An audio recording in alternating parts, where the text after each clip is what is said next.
Lady Eleanor Hartley stood at the edge of the ballroom, her gloved fingers smoothing the pale rose silk of her gown for the third time in as many minutes, and she told herself that the nervous flutter in her chest was merely anticipation rather than hope, though she knew herself well enough to recognize the lie. The crystal chandeliers of Almack's assembly rooms cast their golden light over the most exclusive gathering in all of London, illuminating silk gowns that cost more than many families earned in a year and jewels that caught the light like captured stars, while the orchestra played a Strauss waltz that made the very air seem to shimmer with possibility. Eleanor inhaled deeply, catching the mingled scents of beeswax candles, expensive French perfume, and something else she could not quite name, but recognized instinctively as the smell of ambition, of matrimonial hope, of young ladies and their mammas all waiting for that one perfect moment that would secure their futures. The 7 patronesses of Almack's sat in their gilt chairs along the wall like judges at an invisible court, their sharp eyes missing nothing, their approval or disapproval capable of making or destroying a reputation with a single glance. And Eleanor was acutely aware that they had opened the doors at precisely 11 o'clock, as they always did, turning away even dukes and princes who arrived so much as a minute late. For at Almack's the rules were absolute, and social standing meant nothing if one could not follow them. Her mother leaned close, the urgency in her whisper barely concealed beneath a veneer of maternal concern, and Eleanor felt the familiar weight of expectation settle across her shoulders like an invisible shawl. "There he is, darling," her mother breathed, her fan fluttering with barely suppressed excitement. "Stand straight, smile but not too broadly. Remember you are the daughter of an earl, and you must act as though you expect his attention rather than hoping for it." Eleanor resisted the urge to roll her eyes at this oft-repeated instruction, instead replying softly, "Mamma, please. He may not even approach," though even as she spoke the words she felt her heart betray her with its quickening rhythm. She had met James Rothwell, the Duke of Ashford, exactly 4 times at various social functions over the past 6 weeks, and each time he had seemed attentive in a way that made her think perhaps, just perhaps, he saw her as more than merely another eligible young lady in a sea of pale muslins and practiced smiles. He was 27 to her 23, possessed of a fortune that made even the wealthiest families in London look modest by comparison, and blessed with the kind of aristocratic good looks that made debutantes stumble over their carefully rehearsed conversations. Yet when he had spoken with Eleanor at Lady Pemberton's musicale, he had asked her opinion on the performance rather than simply complimenting her gown, and that small gesture of respect had lodged itself in her chest like a warm coal. Now, as she watched the couples swirl across the polished floor in their elegant patterns, she allowed herself the dangerous indulgence of imagining herself among them, her hand in his, her future suddenly bright with promise, instead of shadowed by the creeping fear that 23 was perilously close to being permanently on the shelf. The great doors of Almack's opened once more, and a subtle shift rippled through the assembly, the kind of collective awareness that occurs when someone of true consequence enters a room, and Eleanor found her gaze drawn inexorably toward the entrance, where James Rothwell, Duke of Ashford, stood surveying the ballroom with the calm assurance of a man who had never in his life questioned his welcome anywhere. He was tall, perhaps a full head taller than most men present, with dark hair that gleamed almost black in the candlelight, and eyes of such a striking green that Eleanor had once heard a young lady compare them to emeralds, though she privately thought they were more like the sea before a storm, changeable and deep and slightly dangerous. His evening attire was impeccable, all black, superfine wool and crisp white linen, cut to emphasize the breadth of his shoulders and the lean athleticism of a man who rode and fenced and did not spend all his days in idle luxury. And beside him, Lord Peter Bancroft looked almost diminished, despite being a handsome man in his own right, for the Duke possessed that indefinable quality that drew every eye without apparent effort. Eleanor felt her breath catch in her throat as his gaze swept the room with methodical purpose, passing over clusters of hopeful debutantes and their mammas, skimming past the patronesses with a polite nod of acknowledgement, and then landing directly on her with an intensity that made her feel suddenly exposed, as though he could see past the carefully arranged silk and practiced poise to the nervous young woman beneath. Around her the whispers began immediately, that peculiar phenomenon of drawing rooms and ballrooms where news travelled faster than sound should allow, and she heard the words spoken behind fans and gloved hands even as she tried to focus on maintaining her composure. "The Duke is approaching the Hartley girl," someone murmured with a note of surprise, and Eleanor felt her mother's fingers dig into her arm with barely suppressed triumph, the grip tight enough to leave marks that would bloom purple by morning. Her palms grew damp inside her evening gloves, and she prayed desperately that he would not notice when he took her hand, for there was nothing quite so mortifying as clammy palms during a first dance, and she could feel the weight of dozens of gazes upon her as he began walking in her direction with clear and unmistakable purpose. Other young ladies watched with expressions ranging from envy to frank curiosity, their careful social masks slipping just enough to reveal the disappointment or fascination beneath, while their mammas leaned toward each other behind rapidly fluttering fans, already calculating what this attention might mean for their own daughters' prospects. The orchestra was transitioning to a new piece, the notes hanging in the air like a question awaiting its answer. And the ballroom seemed to hush in that peculiar way that crowds do when they sense something significant is about to occur, as though all of London society was collectively holding its breath.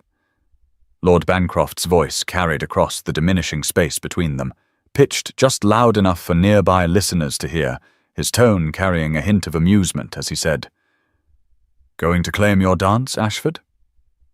The Duke nodded in response, but his expression remained unreadable, formal in a way that Eleanor could not quite interpret, his mouth set in a line that was neither smile nor frown, but something carefully neutral, and as he drew closer she could see that his green eyes held an emotion she could not name, something that sent a small shiver of unease down her spine even as her heart continued its traitorous pounding. The room held its breath, and Eleanor held hers with it, standing as straight as her mother had instructed, her smile practiced but genuine, her entire future seeming to balance on whatever words would come next. The Duke of Ashford stopped directly before Eleanor and her mother, his polished boots coming to rest on the gleaming parquet floor, with a finality that seemed to echo through the sudden silence, and he executed a bow of such perfect formality that it should have been reassuring, but instead felt oddly cold, like the proper gesture performed without any warmth behind it. Eleanor began her curtsy in response, her body moving through the practiced motion with automatic grace, even as her heart soared with anticipation, already imagining the feel of his hand at her waist as they moved through the waltz, already composing in her mind the careful responses she would give to the inevitable questions about their dance that would follow, and she was halfway through the dip when his voice cut through her dreams like a blade through silk.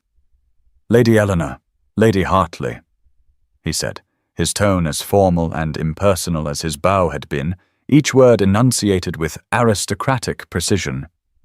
"I must respectfully decline to dance this evening." The words hung in the air, and for a heartbeat Eleanor thought she had misheard, that surely he had said something else entirely. But then he continued, and each syllable fell like a stone into still water, sending ripples of destruction outward in ever-widening circles. "I fear I have given the wrong impression of my intentions," he stated, as though he were discussing the weather or commenting on the quality of the refreshments rather than destroying a young woman's reputation before the most influential gathering in London. I have no wish to court Lady Eleanor, and I would not mislead her or this company further. My apologies." He bowed again with that same perfect formality, and then he simply walked away, his broad shoulders disappearing back into the crowd, as though nothing of consequence had occurred, as though he had not just shattered Eleanor's world into fragments too small to ever piece back together. Eleanor froze mid-curtsy, caught in that awkward half-bent position like a puppet whose strings had been suddenly cut. And she felt the blood drain from her face so rapidly that for a moment she thought she might actually faint. Though some stubborn core of pride kept her upright, even as the floor seemed to tilt beneath her feet. Her mother gasped audibly beside her, a sound of shock and horror that would have been comical in any other context, and around them the whispers that had been merely curious moments before exploded into a roar of scandal that filled the ballroom like floodwater. Eleanor felt as though the floor had opened beneath her feet, and she was falling into some dark abyss where every eye in London watched her descent with fascination, and humiliation burned through her veins like fire, hot and consuming, and absolutely inescapable.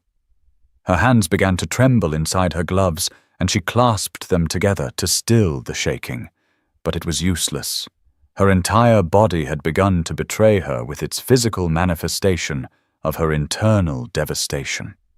The golden ballroom that had seemed so full of promise mere moments ago transformed into a nightmare of guilt and candlelight, every beautiful surface now reflecting back her disgrace, every gleaming chandelier illuminating her humiliation for all to see. Every eye in Almack's fixed upon her with the avid attention that society reserves for its most delicious scandals. And even the orchestra seemed affected, continuing to play, but with several musicians missing notes as they craned their necks to observe the spectacle. Lady Jersey, seated among the other patronesses, raised her quizzing glass to her eye with deliberate slowness, examining Eleanor as one might examine an unusual insect. And Eleanor felt that scrutiny like a physical touch. "What have you done?" her mother hissed in her ear, her voice sharp with panic and accusation. What did you do to offend him, as though Eleanor's behavior must surely be the cause of such an unprecedented slight, as though she must have committed some terrible faux pas to deserve this public rejection?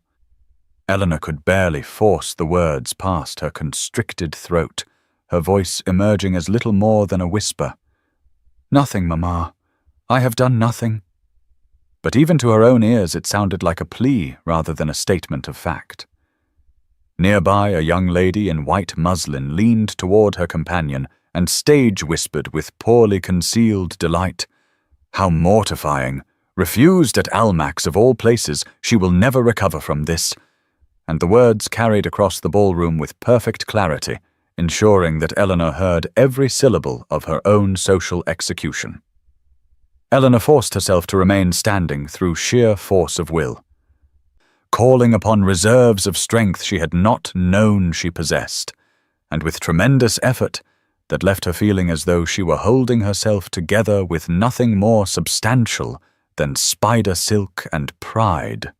She kept her expression composed despite the maelstrom of humiliation raging beneath the surface. She turned to her mother with a calmness that was purely performative, a mask she pulled over her shattered heart, and said quietly enough that only her mother could hear, "I wish to leave Mamma now," and those 4 words carried more dignity than any protest or tears could have conveyed. Her mother, pale as milk, and with fury radiating from every line of her rigid posture, gave a single sharp nod of agreement. And together they moved toward the entrance, with measured steps that belied the desperate urge to run that clawed at Eleanor's chest. They collected their cloaks from the attendants whose eyes held that particular mix of pity and fascination that servants reserve for the downfall of their betters, and Eleanor kept her chin high as they descended the steps of Almack's, though tears blurred her vision until the gas lamps along the street became nothing more than golden smears against the darkness. Inside she felt not merely rejected, but fundamentally shattered. For it was not simply the refusal itself that devastated her, but the calculated public cruelty of it, the deliberate choice to approach her before all of society only to refuse her. And the question that tormented her most was why? Why would he walk across that ballroom with such clear purpose if his intention was only to humiliate her before everyone who mattered? The carriage ride home through the dark London streets felt interminable, each turn of the wheels carrying her further from the glittering ballroom and deeper into a darkness that felt both literal and metaphorical. And the gas lamps created pools of light at regular intervals that illuminated nothing but her own misery reflected in the carriage window. The interior of the vehicle felt suffocating despite its spacious design, the air thick with unshed tears and unspoken recriminations, and Eleanor found herself acutely aware of the contrast between this dark, private space and the golden public one she had just fled, as though her emotional descent from hope to devastation had been made manifest in the physical journey from light into shadow. Her mother sat rigid across from her, alternating between rage and despair, with such rapidity that Eleanor might have found it almost amusing had she been capable of finding anything amusing in this moment. And finally, in the privacy of the carriage, Eleanor allowed the tears she had been holding back to fall, silent and hot against her cheeks. Though she made no sound, because even now she would not give voice to her pain. "We must withdraw to the country immediately," her mother declared with the finality of a judge pronouncing sentence. "You cannot show your face in London after this disgrace. The entire season is ruined. Your prospects are destroyed." And the litany of doom continued until Eleanor felt she might scream from the suffocating weight of it all. Instead, she found within herself a core of steel she had not known existed, forged perhaps in the fires of that very public humiliation, and she replied with surprising firmness that cut through her mother's spiraling panic like a knife through butter. "I have done nothing disgraceful, Mamma," she said, and each word was enunciated with perfect clarity, despite the tears still sliding down her face. The Duke's behavior was disgraceful, his choice to publicly refuse me without cause or explanation, his cruelty in approaching me at all if his intention was only to reject me before all of society.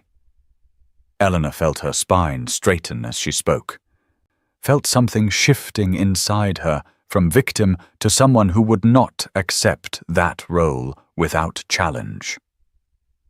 "I will not hide as though I am at fault," she continued, her voice growing stronger with each word. "I will not retreat to the country and cower as though I have committed some terrible sin when my only crime was accepting the attention of a man who proved himself unworthy of the courtesy I showed him." Her mother stared at her, as though seeing her daughter clearly for the first time, and in the flickering light of the passing gas lamps, Eleanor felt the first stirring of something beyond humiliation, a fierce determination that she would not allow the Duke of Ashford to define her worth or destroy her spirit, no matter how thoroughly he had attempted to accomplish both before the judging eyes of London's elite. James Rothwell sat alone in his study as the mantel clock struck 2 in the morning, the glass of brandy on the table beside him untouched despite having been poured hours ago, and he found himself replaying the scene at Almack's with the kind of obsessive repetition that only guilt and regret can inspire. He saw it all again with terrible clarity, the way Eleanor's face had transformed in the space of a heartbeat, from cautious hope to confusion to dawning horror, the precise moment when comprehension had flooded those amber eyes and turned them from warm to devastated. And the memory of that transformation felt like a physical blow to his chest that left him struggling to breathe.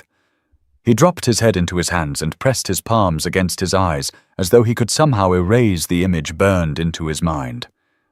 And the question that tormented him echoed through his thoughts with relentless persistence. What have I done? What in God's name have I done? James was tormented in a way he had not been since his father's death 5 years prior. That same gnawing sensation of having committed an act that could not be undone, no matter how desperately one wished to turn back time, and he acknowledged with bitter honesty that he had his reasons for behaving as he did. He always had reasons for his careful control, his methodical approach to every aspect of his life, including and especially matters of the heart. He had convinced himself over the past week that a clean break was necessary, that Lady Eleanor had begun to develop expectations based on his attentions, and that the honourable course was to make his lack of intentions absolutely clear before those expectations could deepen into something more painful. But seeing her devastation tonight had undone something fundamental in him, had cracked open the careful walls he maintained around his emotions and allowed him to see his actions for what they truly were. The look in her amber eyes would haunt him.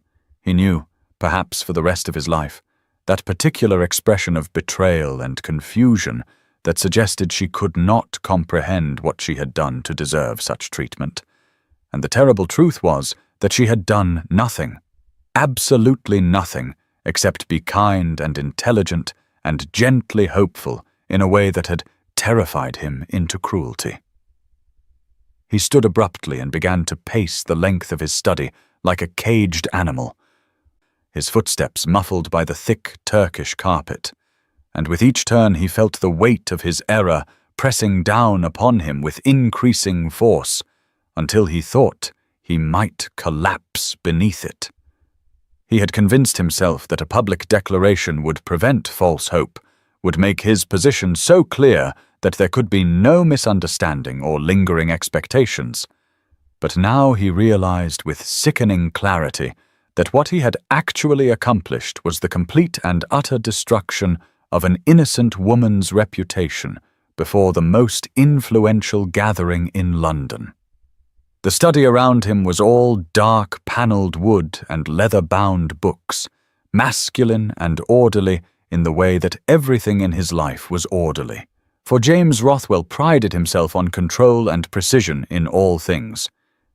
But tonight, that order felt oppressive rather than comforting, cold rather than reassuring, as though the very walls were judging him and finding him wanting. A fire burned low in the grate, throwing dancing shadows across the room, and outside his windows, London was silent in the way that only the very late night or very early morning can be, that peculiar hush when even the great city seems to pause and take breath. The door to his study opened without knock or warning, and Lord Peter Bancroft entered, for he had followed James home from Almack's and had apparently been waiting in the drawing-room for his friend to summon him, though no summons had come because James could not bear to face even his oldest friend after what he had done. "That was brutally done, James," Bancroft said without preamble, his voice carrying none of its usual lightness. "Even for you," and the words hung in the air like an indictment. "I know," James replied, his voice rough as though he had been shouting rather than sitting in silence. "God help me, I know. I thought I was being honourable, clear. I thought a decisive break would be kinder in the long run than allowing false hope to flourish. But instead, I destroyed her before all of society. I saw it in her face, Peter, the exact moment when I broke something in her." Bancroft moved to the sideboard and poured himself the brandy that James had ignored, taking a long swallow before responding. "Then you must make amends," he said simply, as though the solution were obvious. James laughed, a bitter sound without humour. "How does one make amends for that?" he asked. "How does one apologize for deliberately humiliating someone before everyone who matters, for crushing hope and reputation simultaneously? Tell me, Peter, because I cannot fathom it." Eleanor woke to sunlight streaming through the windows of her bedroom at Hartley House with the kind of cruel brightness that seemed to mock the darkness of her situation. And for one blessed moment, before full consciousness returned, she did not remember the previous evening. But then memory crashed over her like a wave, and she felt the humiliation anew as though the Duke's words were being spoken again in the present rather than residing in the terrible past. Her lady's maid, Mary, entered quietly, bearing both the morning newspapers and a breakfast tray, and Eleanor could read the truth of her disgrace in the way the girl's eyes refused to meet hers directly. That particular combination of pity and embarrassment that servants display when their mistress has fallen from grace. The gossip columns had worked with their characteristic speed and viciousness, transforming the previous night's events into printed scandal that would outlive memory, and Eleanor's hands trembled as she unfolded the Morning Post to find her ruin documented in stark black ink. Duke of Ashford publicly declines to dance with Lady E.H. at Almack's, a most extraordinary slight, the column declared with the breathless enthusiasm that society reporters reserve for their most delicious scandals, and it continued with speculation about what offence Lady Eleanor might have committed to warrant such treatment, as though her guilt must be assumed rather than her innocence. Letters had already begun arriving in the Morning Post, carried up by footmen whose expressions ranged from sympathetic to carefully neutral, and Eleanor sorted through them with growing horror as the full scope of her social destruction became apparent. Some were sympathetic in that particular way that is almost worse than outright cruelty, dripping with pity and barely concealed satisfaction that it was Eleanor rather than the writer who had suffered such a fate, while many others were withdrawing invitations to upcoming events with various transparent excuses that could not disguise their true purpose. Lady Pemberton regretted that her musicale was now to be a much smaller affair than previously planned. The Duchess of Somerset discovered that her niece would be occupying the seat originally reserved for Eleanor at her dinner party, and Mrs. Carrington found that her country house party was quite suddenly filled to capacity, and each letter was another door closing in Eleanor's face, another confirmation that London society had judged her and found her somehow wanting. Eleanor read the papers and letters with growing horror, her social ruin now preserved in print and made permanent in a way that mere gossip could never achieve, and she felt physically sick as the reality of her situation settled over her like a shroud. But she forced herself to pick up her fork and eat the breakfast that Mary had brought, swallowing each bite with determination, even though the food tasted like ash in her mouth. She would not collapse. She told herself with fierce insistence she would not give society the satisfaction of seeing her destroyed, would not allow the Duke of Ashford or anyone else to believe that they had broken her beyond repair. The morning light flooded her feminine bedroom with its pale yellows and whites, colors chosen years ago to suggest innocence and youth, and all the qualities that made young ladies marriageable. But now that light felt harsh rather than gentle, as though her innocence were being deliberately burned away by the unforgiving scrutiny of daylight. The breakfast tray sat largely untouched despite her efforts, and papers were scattered across her coverlet like fallen leaves, each one a testament to her disgrace, each headline and withdrawal another weight added to the burden she now carried. Anger began to burn through the humiliation like fire-consuming frost, a hot and righteous fury at the Duke for his calculated cruelty, at society for its eagerness to judge and condemn her rather than him, at her own foolish heart for having hoped at all when hope had proved so dangerous. "Perhaps you should rest today, my lady," Mary said gently, her voice carrying the kind of careful concern one uses with the ill or wounded. No callers expected, and you need not face anyone until you are ready. Eleanor lifted her chin with automatic pride and replied with surprising firmness, "No, I will receive anyone who calls. I have nothing to hide and nothing to be ashamed of." And even as she spoke, she felt the truth of the words settling into her bones and strengthening her spine. The door opened without warning, and her mother swept in already dressed for the day despite the early hour, her face set in lines of determination that Eleanor had seen before when decisions were being made that would affect the family. "We are leaving for Hartley Manor tomorrow," her mother announced without preamble. "I have instructed the staff to begin packing. We will withdraw from London immediately and wait for this scandal to pass. Perhaps by next season it will be forgotten enough that we might return." Eleanor felt the anger that had been building since she woke flare into something hotter and more defiant, and she met her mother's eyes with a steadiness that surprised them both as she prepared to refuse. At mid-morning, when Eleanor was still arguing with her mother about the proposed retreat to the country, a commotion outside Hartley House drew both women to the window. And what Eleanor saw there made her certain she was hallucinating, or perhaps still asleep and trapped in some fever dream conjured by her overwrought nerves. A massive wagon had stopped directly before their door, piled impossibly high with roses of the deepest crimson she had ever seen, hundreds upon hundreds of them, perhaps thousands, stacked so high that the entire conveyance seemed to overflow with blooms, and footmen in the distinctive black and silver livery of the Duke of Ashford were already beginning the process of unloading this extraordinary cargo. Eleanor stared in complete disbelief as the footman moved with practiced efficiency, lifting enormous arrangements of roses and carrying them toward the entrance of Hartley House, and within moments the first arrangements began arriving in the entrance hall, then more, then still more, until the austere space with its marble floors and classical proportions began to transform into something resembling a bower or perhaps a shrine, every surface covered with crimson blooms.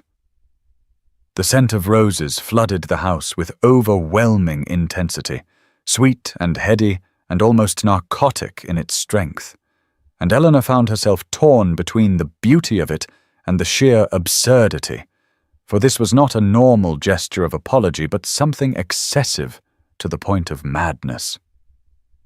Her mother came running from wherever she had gone after their argument, her face a picture of confusion and dawning hope, while the butler stood in the entrance hall looking utterly helpless as the invasion of flowers continued unabated, his usual perfect composure shattered by the unprecedented nature of the situation. Eleanor descended the stairs slowly, her anger flaring hot and bright in her chest. For did the Duke of Ashford truly believe he could purchase her forgiveness with flowers? Did he think her so shallow that a grand gesture would erase the calculated cruelty of his public rejection? Did he imagine that she would simply swoon at this display of wealth and forget that he had destroyed her reputation before all of society? Yet beneath the anger, confusion stirred like sediment at the bottom of a clear stream, clouding her certainty. For why would he do this?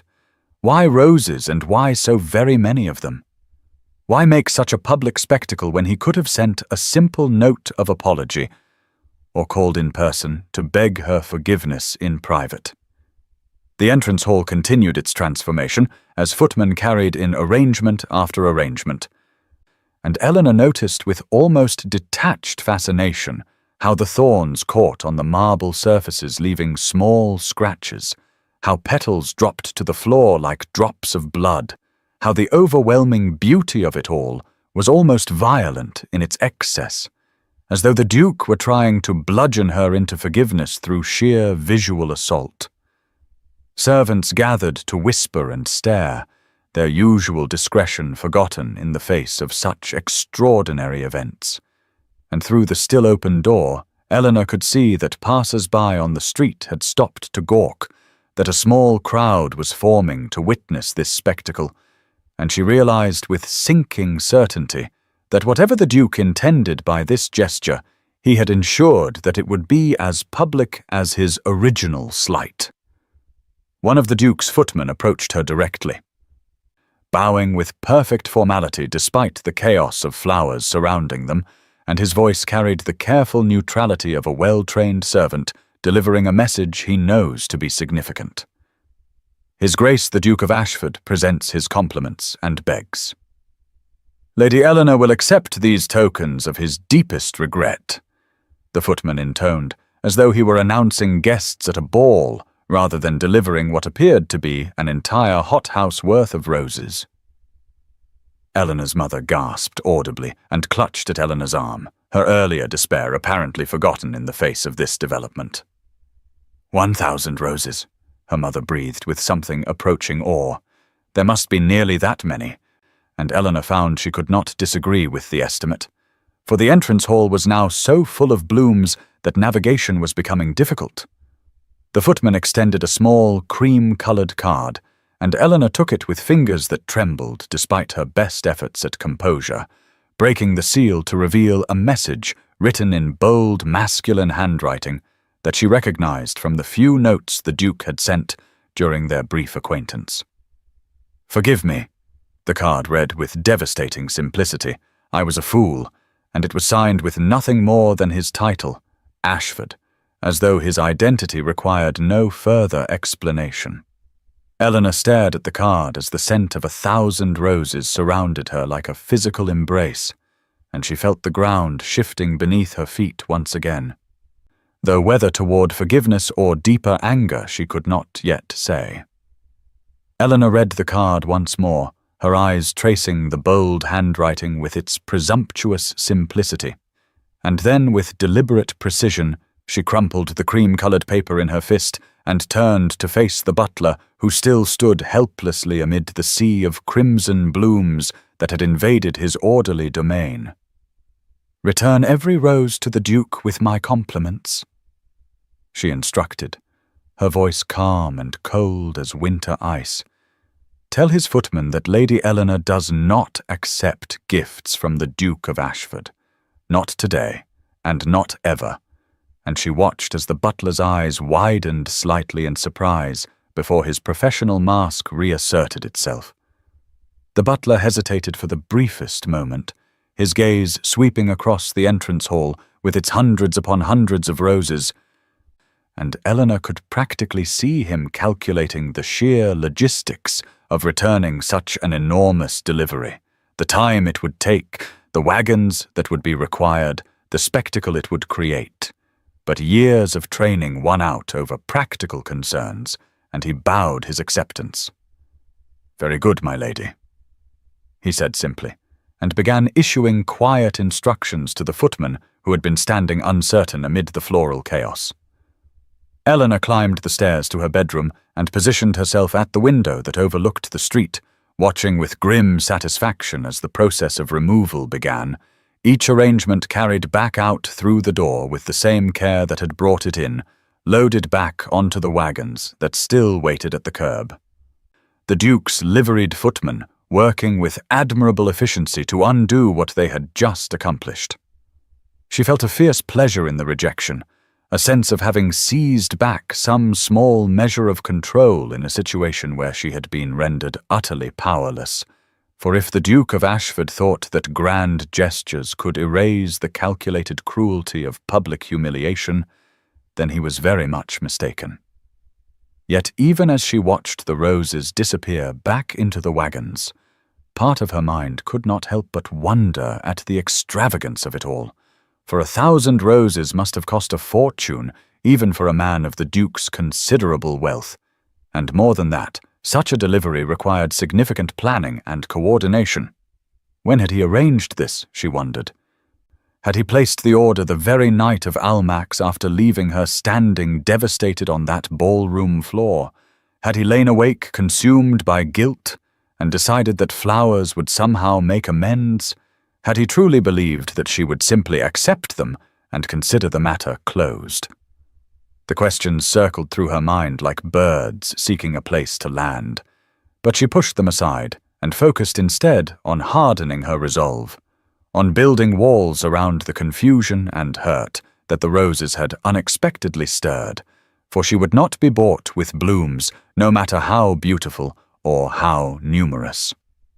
The house that had been briefly transformed into something resembling an indoor garden returned gradually to its normal state, the marble floors reappearing as arrangements were removed, the classical proportions of the entrance hall reasserting themselves as the floral invasion was reversed, and Eleanor found that the absence of the roses was almost as startling as their presence had been, as though the space itself had been holding its breath and could now exhale. Scattered petals on the floor were the only evidence that remained, crimson against white marble, and Eleanor knew the maids would sweep them away within the hour, erasing even this small trace of the Duke's gesture. Through her window she could see that London society was watching the spectacle with avid interest, faces appearing at windows across the street, passers-by slowing their pace to observe. And Eleanor knew with certainty that this rejection would be discussed in every drawing room by afternoon, that the gossip columns would report it tomorrow with the same breathless enthusiasm they had devoted to her humiliation. "Eleanor, are you certain?" Her mother's voice came from the doorway, tentative and worried in equal measure. "The Duke is clearly attempting to make amends. 1,000 roses, Eleanor. Surely that demonstrates the sincerity of his regret." Eleanor turned from the window to face her mother, her expression cold and implacable as stone. 1,000 roses do not erase what he did, Mamma," she said, each word precise and controlled. "He humiliated me before all of London. He destroyed my reputation with deliberate cruelty, and I will not be mollified by flowers no matter how many he sends or how much they cost." Her father appeared behind her mother, his presence unexpected, for he usually avoided what he termed the theatrical dramatics of women, but now he stepped into the room and regarded Eleanor with an expression she could not quite decipher. "Good girl," he said quietly, his voice carrying a note of approval that Eleanor had rarely heard directed at her. "Make him work for it." And those 4 words settled into her chest like a benediction, like permission to hold firm in her resolve rather than capitulating to the pressure she knew would come. The next morning, Eleanor found herself standing at her bedroom window earlier than was her custom, telling herself that she was merely enjoying the spring air and had no particular reason for choosing this spot at this hour. But when the wagoners arrived precisely at 10 o'clock bearing another impossible load of roses, she had to acknowledge that some part of her had been expecting them. This time the blooms were white rather than crimson, pure as snow or perhaps as apologies, and there were just as many as the day before, 1,000 perfect white roses that transformed the street outside Hartley House into something resembling a scene from a fairy tale, though whether she was the princess or the villain of this particular story, Eleanor could not yet determine. Again she instructed the butler to refuse them, her voice steady despite the flutter of something strange and unfamiliar in her chest. And again the Duke's footmen, with their black and silver livery, began the process of loading the roses back onto wagons, while a growing crowd of curious onlookers gathered to witness the spectacle. Eleanor watched from her window as people stopped their morning routines to observe, as the crowd grew from a handful to dozens, as carriages slowed to allow their occupants a better view, and she realized with a mixture of horror and fascination that her refusal had become as much a public performance as the Duke's gesture. By afternoon, the entire city seemed to be talking about what the gossip columns had already begun calling the Rose War, the unprecedented conflict between the Duke of Ashford and Lady Eleanor Hartley, and every drawing room in London buzzed with speculation about how long it could possibly continue and what it all meant. Eleanor felt a flicker of something beyond the anger that had sustained her through the previous day, something that felt dangerously close to curiosity. For the Duke was persisting in a way that most men would not. Most gentlemen would have accepted a single rejection as final and moved on to less complicated prospects. But he was proving unexpectedly stubborn. She maintained her resolve with conscious effort, reminding herself of the humiliation at Almack's, of the cruel deliberateness of his public rejection, of the fact that flowers could not undo damage once done, yet she could not deny that she found herself waiting by the window each morning, wondering with reluctant anticipation whether roses would come again and what color they might be.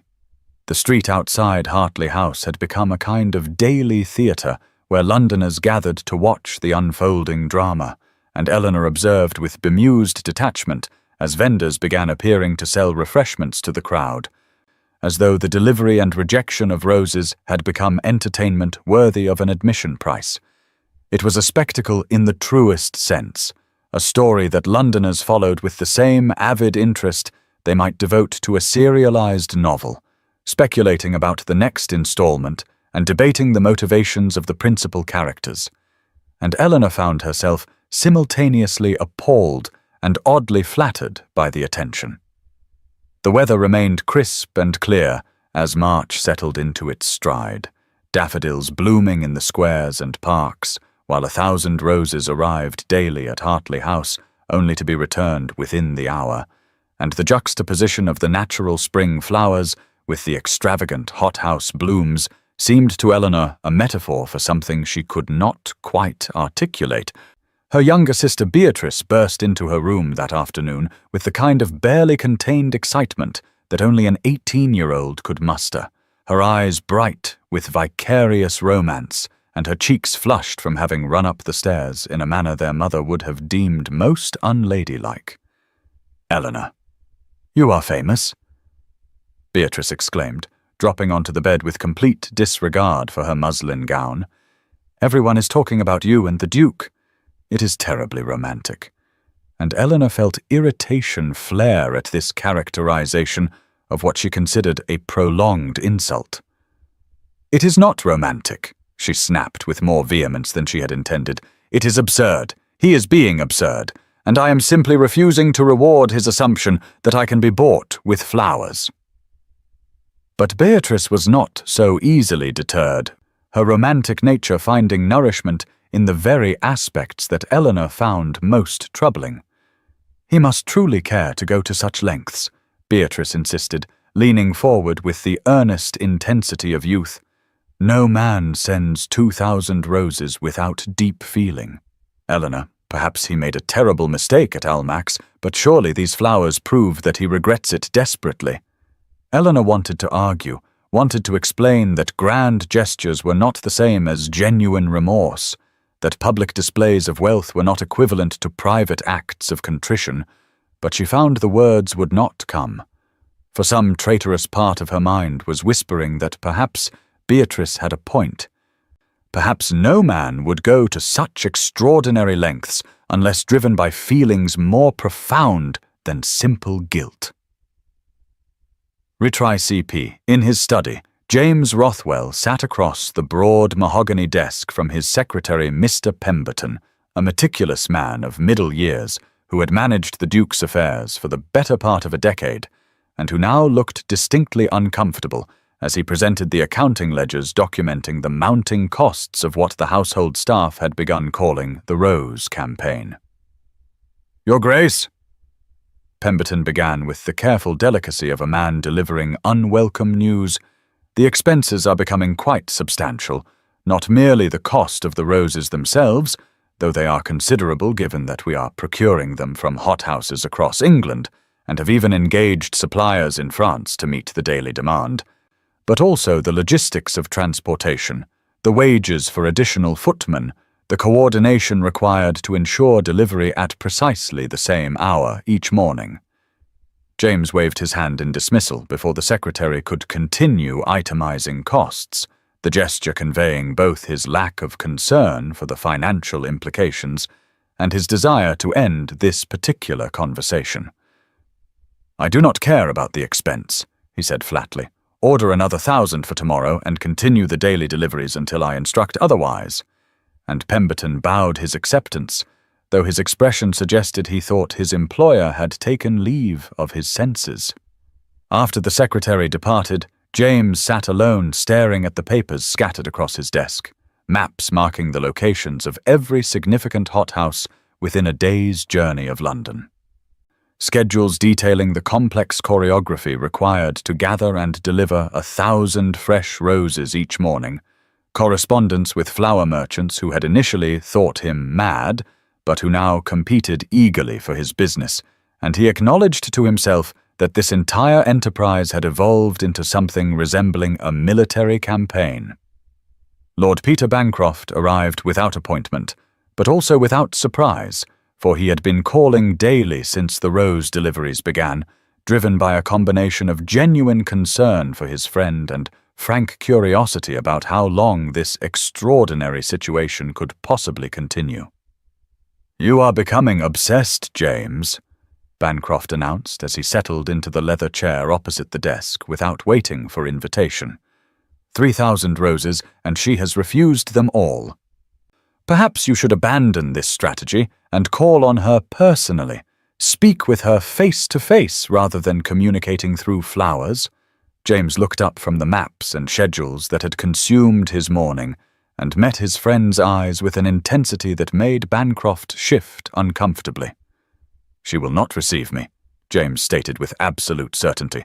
"I destroyed her reputation before all of society. Peter, I humiliated her in the cruelest possible way. She will not grant me a private audience, and I cannot blame her for that. This is the only way I can communicate my sincerity, the only language that might eventually convince her that my regret is genuine." Bancroft studied his friend with the assessing gaze of someone who had known him since their school days at Eton and who could read the subtle signs that others missed. "Or your madness," he suggested with a slight smile intended to soften the observation, though his eyes remained serious. James felt his own mouth curve in response, a rueful acknowledgement of the truth beneath the jest. "Perhaps they are the same thing," he admitted. "Perhaps there is no meaningful distinction between sincere regret and obsessive determination. Perhaps I have crossed some line where guilt becomes something else entirely." What troubled James most was not the expense or the logistical complexity or even the growing spectacle that his roses had created, but rather the realization that had crept up on him gradually over the past 3 days. The understanding that he was driven not merely by guilt over what he had done, but by something deeper and more dangerous.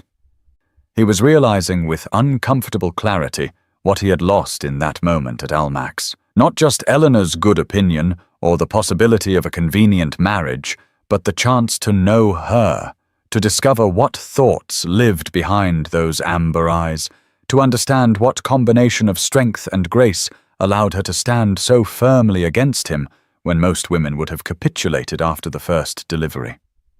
Her refusals intrigued him in ways he had not anticipated, each rejection revealing something about her character that made him more, rather than less, determined to win her forgiveness.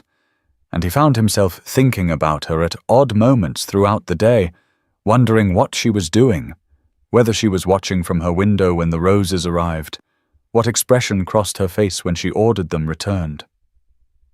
Her strength drew him in despite himself, or perhaps because of himself, for James had spent his entire adult life surrounded by people who bent to his will, who agreed with his opinions, who shaped themselves to his preferences, and Eleanor's absolute refusal to do any of those things was as refreshing as it was frustrating. The ordered space of his study had become devoted entirely to this chaotic pursuit, every surface covered with documents related to the rose deliveries, and through the tall windows, morning light illuminated London going about its business, while inside, a duke plotted his campaign with the kind of single-minded focus he had previously reserved for matters of state and estate management. 5,000 roses had now been delivered to Hartley House, and 5,000 roses had been returned to the Duke of Ashford. And Eleanor had begun to feel as though she were trapped in some strange, repeating dream, where each morning brought the same impossible spectacle, and each morning she responded with the same inflexible refusal. Her father sent word through a footman that he wished to speak with her privately in his study, an unusual request that sent a flutter of apprehension through Eleanor's chest, for the Earl of Hartley was not a man given to involving himself in what he termed the emotional theatrics of his household unless something of genuine importance required his attention. She made her way to his study with reluctant steps, wondering what pronouncement he intended to deliver, whether he would side with her mother's demands for immediate retreat to the country, or whether he had some third position that she had not yet considered. The study was exactly as it had always been, masculine and book-lined with the comfortable smell of tobacco and old leather, a globe in the corner that Eleanor had spun countless times as a child, while her father explained the wider world beyond London's drawing rooms, and she felt transported back to her younger self as she settled into the leather chair across from his desk.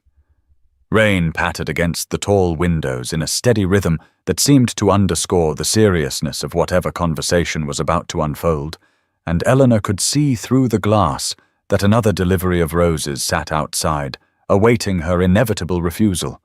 Today's blooms a delicate pink that reminded her of sunrise, or perhaps of hope, though she pushed that thought aside as soon as it formed.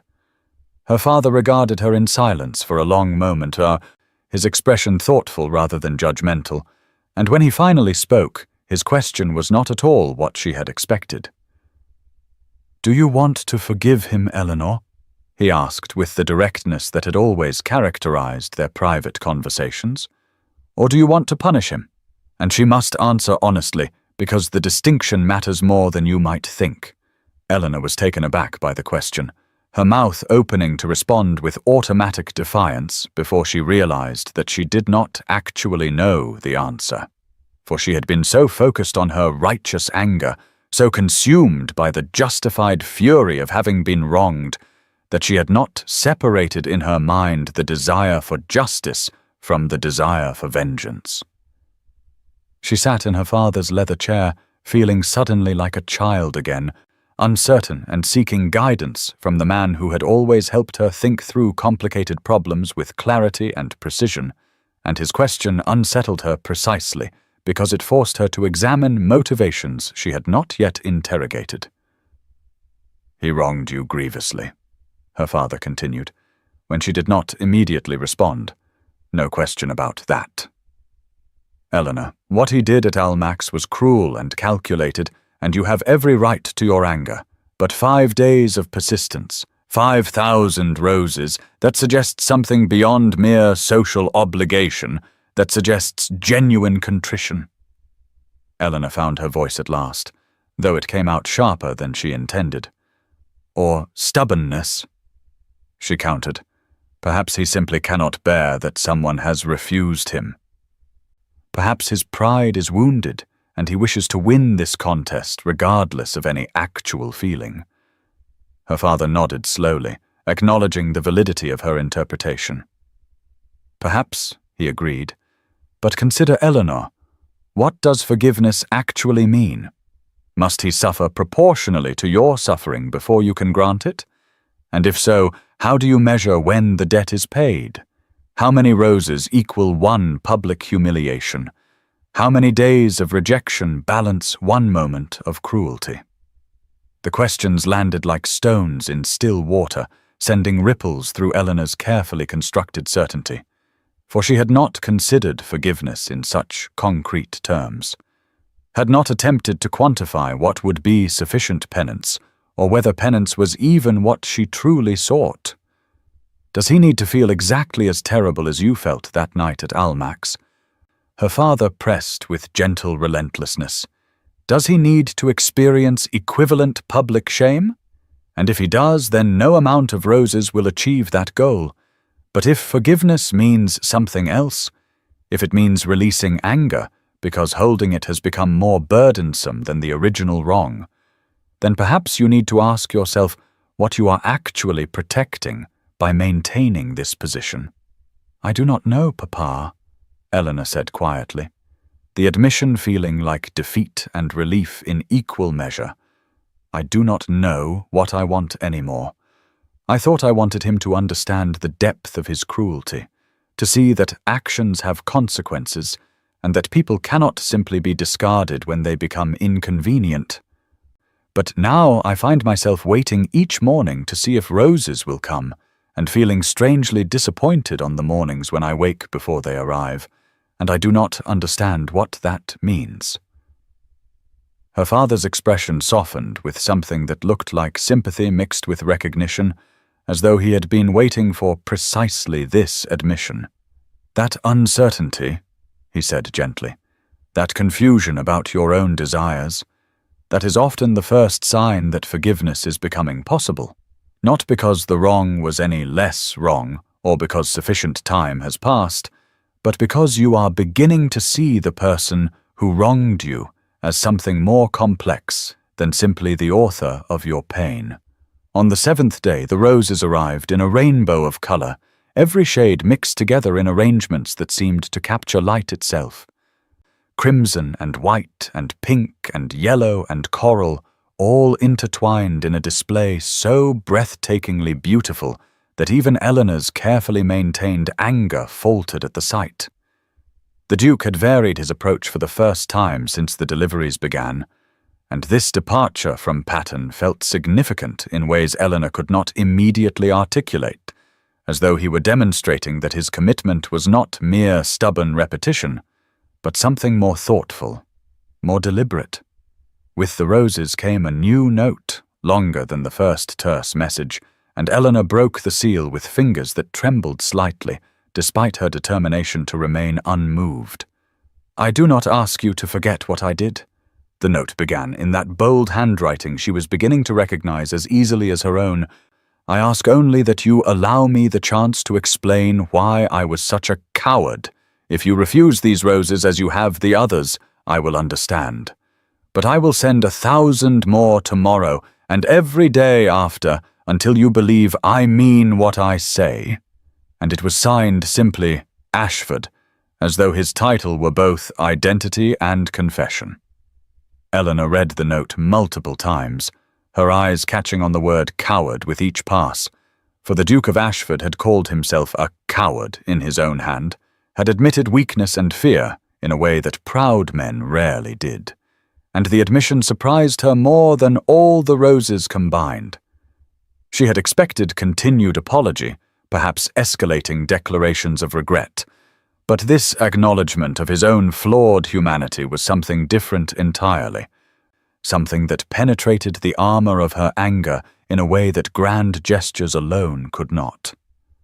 The rainbow of roses transformed the entrance hall into something magical and fairy tale-like, as though a garden had somehow grown overnight within the austere marble space, and servants paused in their morning work to admire the display with open wonder, whispering to each other about the Duke's persistence and Lady Eleanor's remarkable resolve.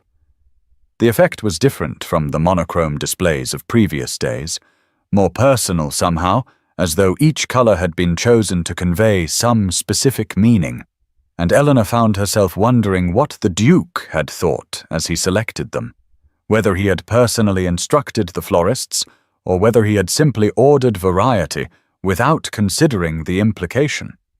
Spring sunshine streamed through the tall windows, illuminating petals with such intensity that they seemed to glow from within, and for the first time since the deliveries began, Eleanor felt her hand hesitate as she reached for the bell to summon the butler. Her fingers hovered in the air while conflicting impulses warred within her chest, the desire to maintain her position against the growing curiosity about what explanation the Duke could possibly offer for his cruelty. And she stood frozen in indecision for what felt like an eternity, though it could only have been moments. She let the roses stay for an hour, telling herself that she was simply enjoying their beauty, that admiring flowers did not constitute forgiveness or even softening, but knowing in her heart that allowing them to remain even temporarily represented a crack in the foundation of her resolve. Beatrice found her standing amid the rainbow of blooms, her sister's face lit with delight at the spectacular display, and she moved through the arrangements with the unself-conscious pleasure of someone too young to understand the complicated emotions they represented. "Eleanor, they are beautiful," Beatrice whispered, as though speaking too loudly might somehow break the spell. "Will you not keep just one? A single rose to acknowledge his effort, if not to forgive his wrong." Eleanor felt torn between her sister's simple logic and her own more complicated feelings, between the desire to hold firm and the exhaustion of maintaining constant anger. "I cannot," she said at last, though her voice lacked the conviction it had carried on previous days. Keeping one means I am softening, and I am not ready to soften. Not yet. Not when I still remember so vividly how it felt to stand before all of society and be rejected without cause or explanation. Beatrice looked disappointed, but did not argue further, and Eleanor finally rang for the butler and gave the familiar instruction to return every rose to the Duke, watching from her window as the rainbow was disassembled and loaded back onto wagons, while the daily crowd observed with commentary she could not hear but could easily imagine. Yet after the wagons had departed and the entrance hall had been restored to its normal state, Eleanor descended the stairs and found amid the scattered petals that remained a single bloom that had somehow been overlooked in the removal, deep crimson like the first day's roses, and she picked it up with careful fingers. She told herself she would simply discard it, that one rose meant nothing in the context of 7,000, but instead she carried it to her bedroom and pressed a single petal between the pages of her diary, preserving it there like a secret she was keeping from herself, evidence of a softening she was not yet prepared to acknowledge aloud. Eleanor attended Lady Pemberton's music-hall on the 8th evening of the rose deliveries with considerable reluctance, knowing she could not indefinitely avoid society without confirming her mother's fears about permanent social ruin, yet dreading the whispers and pitying glances that had followed her since Almack's. What she encountered instead left her bewildered and oddly disoriented, for the opinion of London society had shifted with the characteristic fickleness that made the ton both fascinating and frustrating, transforming her from object of schadenfreude to subject of romantic fascination in the space of a single week.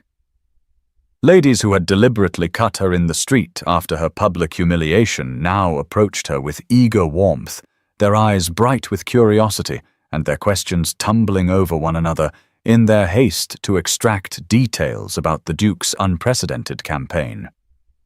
Eleanor navigated this sudden attention with confusion, uncertain whether she was being honored or merely providing entertainment, and she found herself at the center of every conversation, despite having contributed nothing more than her presence and her continued refusals. The drawing-room at Pemberton House was filled with London's elite, the season's most fashionable gathering of titles and wealth, and piano music provided a genteel backdrop to conversations that kept circling back to the same topic, regardless of how Eleanor attempted to redirect them. Ladies in spring gowns of pastel silk and delicate muslin clustered around her like she had suddenly become the season's most interesting person, their attention a stark contrast to the cold shoulders she had endured immediately after Almack's. And Eleanor recognized with growing unease that society was fickle and followed the best story regardless of truth or justice. "My dear Lady Eleanor," Lady Pemberton herself gushed as she swept across the room, trailing expensive French perfume and barely suppressed excitement. "It is like something from a novel. 1,000 roses every day. How many has it been now? 8,000, I think someone said. The Duke must be utterly devoted to you." Eleanor replied with deliberate coolness, hoping to discourage the romantic interpretation that was rapidly becoming accepted fact. "I have not kept count, as I have refused them all," she said clearly. "Every single rose has been returned to the Duke without exception. There is no romance in flowers that are not accepted." But her correction seemed only to fuel rather than dampen the enthusiasm, as though her refusals were themselves part of the romantic narrative rather than a rejection of it. And she felt control of the story slipping from her hands like water through cupped palms. Another lady leaned forward with the kind of conspiratorial intimacy that society women used when discussing matters they considered deliciously scandalous. "But surely you must forgive him soon," the woman insisted, as though Eleanor's forgiveness were something owed rather than something earned. "Such devotion deserves reward, does it not? No man sends 8,000 roses without the deepest feeling." Eleanor felt her irritation flare at this presumption, and replied with more sharpness than was perhaps polite. "Devotion?" she asked with an edge to her voice. "Or guilty conscience? How do you distinguish between a man who loves and a man who simply wishes to assuage his own guilt over cruel behavior?" The question hung in the air for a moment before being swept away by the tide of romantic speculation that seemed to have captured the collective imagination of London's ladies, and Eleanor realized with frustrated clarity that her refusal to forgive was being recast as romantic stubbornness rather than justified anger, as though she were the heroine of some Gothic novel playing hard to win rather than a woman standing firm on principle. She resented this reinterpretation, even as she recognized that her social standing had paradoxically improved rather than deteriorated. For whereas a week ago she had been pitied as the woman rejected by the Duke, now she was envied as the woman for whom the Duke was apparently willing to bankrupt every hothouse in England. The narrative had shifted beneath her feet, and she found herself cast in a role she had not auditioned for, no longer the victim of public humiliation, but the prize in some grand romantic gesture, and she was uncertain whether this represented progress or simply a different form of objectification. Throughout the evening she heard fragments of conversation that revealed how thoroughly the story had taken hold of society's imagination. Ladies discussing the Duke's persistence with the same breathless enthusiasm they might devote to the latest sensation novel, gentlemen placing wagers in their clubs about how many days Eleanor would hold out before capitulating, everyone treating the entire situation as entertainment rather than the complicated tangle of hurt and pride and confusion that Eleanor knew it to be her. The warmth of society's attention contrasted so sharply with the cold shoulders after Almack's that Eleanor felt she had stepped through some invisible boundary into an alternate reality where the rules had changed without warning, and she struggled to maintain her equilibrium in the face of this unexpected shift. A young lady barely out of the schoolroom approached with stars in her eyes and declared that Eleanor was the luckiest woman in London to have captured the heart of the most eligible duke in England, and Eleanor had to bite her tongue against the reply that she had not captured anything, that she had been publicly humiliated and was now being publicly pursued, and that neither situation had much to do with her own desires or agency. She left the musicale earlier than politeness strictly required, pleading a headache that was not entirely fabricated, and in the carriage home she found herself reviewing the evening with mounting frustration, for she realized that society's transformation of her humiliation into romance had created a new form of pressure, an expectation that she would eventually soften and accept the Duke's suit because that was what the story demanded, and refusal to do so would cast her as the villain rather than him. With the 12,000 roses came something different, a sealed letter thick with pages that the Duke's footman presented to Eleanor with unusual solemnity, explaining that His Grace hoped Lady Eleanor would read it even if she refused the flowers, as she had refused all the others. Eleanor took the letter with hands that betrayed her composure by trembling slightly, the weight of the folded pages feeling substantial in her palm, and she gave her customary instruction to return the roses, though her voice lacked the firmness it had carried in previous days. She climbed to her bedroom with the letter clutched against her chest, her heart beating with an intensity that had nothing to do with the physical exertion of the stairs, and once safely behind her closed door, she found herself staring at the sealed packet as though it might contain either salvation or damnation, and she could not predict which. For hours she debated with herself, the letter sitting on her dressing table like an unexploded munition while twilight deepened into evening and candles were lit against the gathering dark, and she invented a dozen reasons why she should not read it, why opening it would represent a weakening of her resolve, why whatever excuse the Duke offered could not possibly justify his cruelty. Yet curiosity gnawed at her with persistent teeth, eroding the certainty she had maintained for nearly 2 weeks, and finally, As rain began to streak the windows, she could bear it no longer. She curled into the window seat overlooking the street where tomorrow's roses would inevitably arrive, drawing her knees up beneath her skirts like a child seeking comfort, and broke the seal with fingers that trembled more obviously now that there was no one to witness her agitation. The letter was long, written in the Duke's bold handwriting that covered page after page in lines of black ink that seemed to pulse with urgency, and Eleanor read it once quickly, her eyes racing over the words in her haste to understand, then again more slowly as the full weight of what he was confessing settled over her like a physical burden.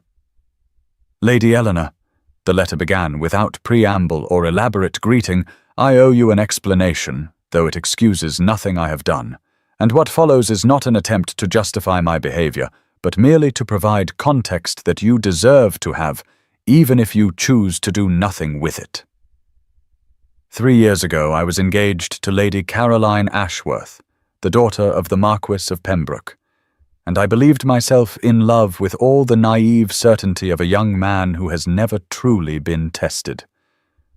1 week before our wedding I returned unexpectedly early from a business matter in the country and discovered her in a compromising position with my own brother, my younger brother, whom I had trusted absolutely, and the double betrayal shattered something fundamental in me that I do not think has ever properly healed." Eleanor felt her breath catch as she read this revelation, her mind immediately conjuring the scene the Duke must have witnessed, the devastation he must have felt, and despite her anger, she found unwelcome sympathy stirring in her chest. The letter continued in that same direct style, each sentence laying bare wounds that Eleanor suspected the Duke had never before put into words. "I vowed that day never to be vulnerable again, never to care too deeply or trust too completely, never to give anyone the power to hurt me as I had been hurt. And I constructed walls around my heart with such determination that I convinced myself they were wisdom rather than cowardice. When I met you, Lady Eleanor, when I found myself drawn to your wit and warmth, when I realized that you made me laugh in a way I had not laughed since before that terrible discovery, I panicked in the most profound sense of the word."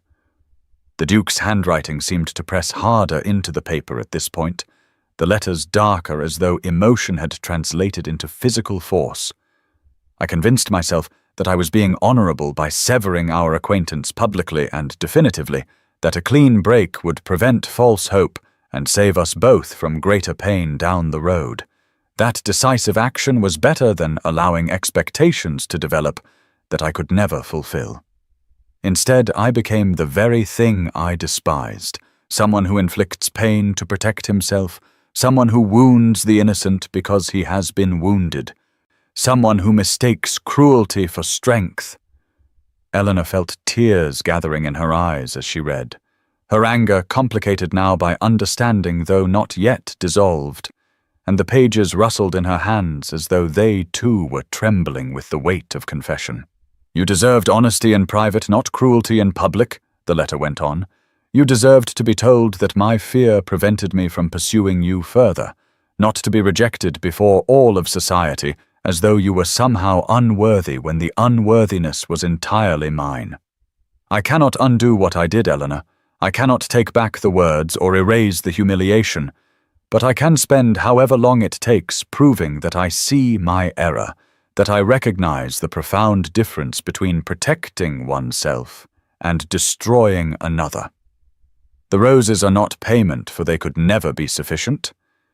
They are penance and promise, proof that I will persist in demonstrating my regret until you believe it genuine." The letter concluded with simply his initials rather than his title, J.R., as though he were writing not as the Duke of Ashford, but as James Rothwell, merely a man who had made a catastrophic mistake and hoped desperately for forgiveness he knew he had not earned. Eleanor did not sleep that night, could not sleep, for every time she closed her eyes she saw the words of the Duke's letter written across the darkness of her eyelids, like accusations or perhaps confessions, and she found herself pacing the length of her bedroom with restless energy that had nowhere else to go.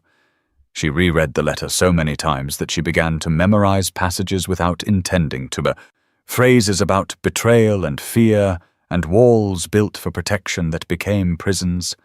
And with each reading, her understanding shifted slightly, like a kaleidoscope turning to reveal new patterns in familiar fragments.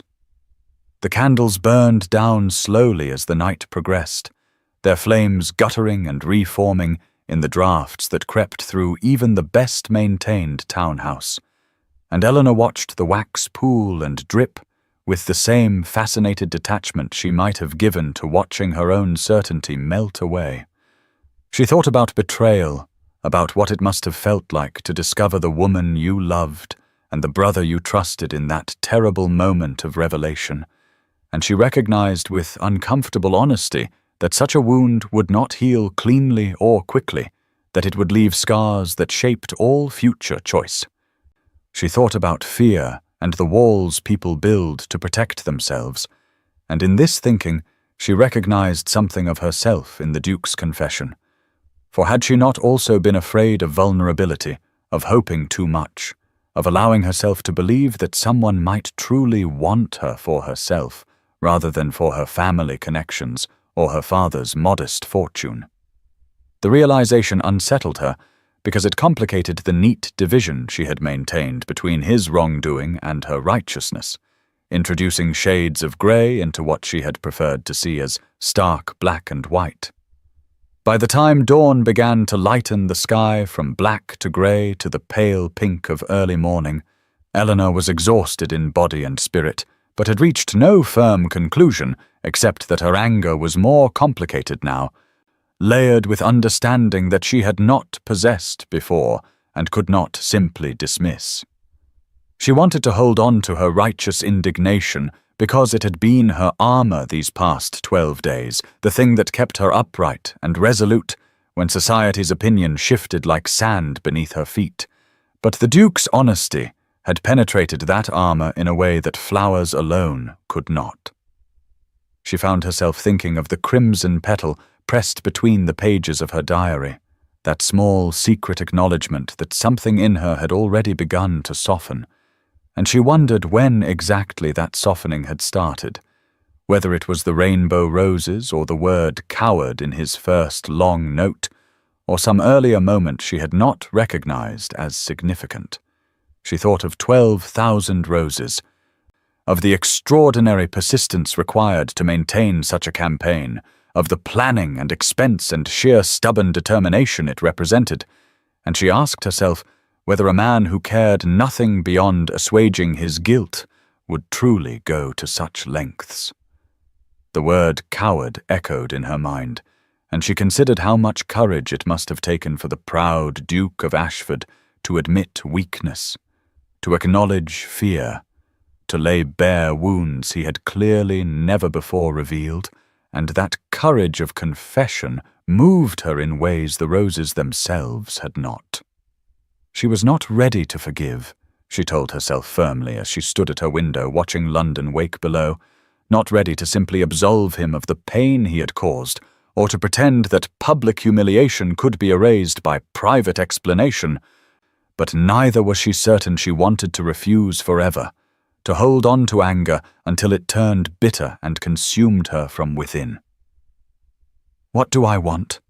She spoke aloud to her empty room, her voice sounding strange after hours of silence, revenge or justice, or just to not hurt anymore, to not carry this weight of humiliation and wounded pride like a stone in my chest.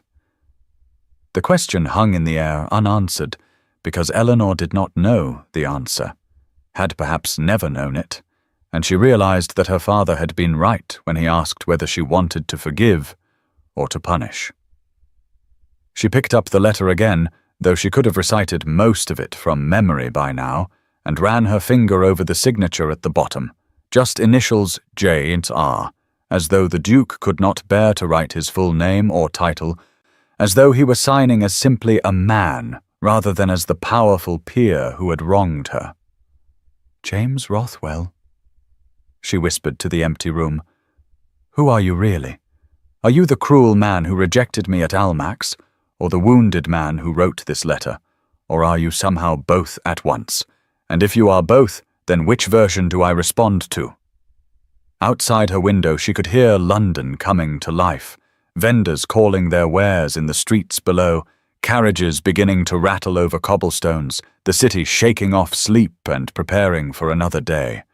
And Eleanor knew with weary certainty that another 1,000 roses would arrive within the hour, that the pattern would continue unless she took some action to alter it. The house was silent around her. That peculiar quiet of early morning, when servants were just beginning to stir, but the family still slept.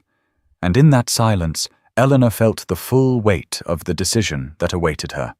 For she could not remain suspended in this liminal space forever, refusing but softening, angry but understanding, hurt but curious about the man behind the flowers. When the 15,000 roses arrived in the pale pink of dawn, or perhaps of new beginnings, Eleanor stood at her window as she had every morning for the past 2 weeks and watched the familiar wagons roll to a stop before Hartley House.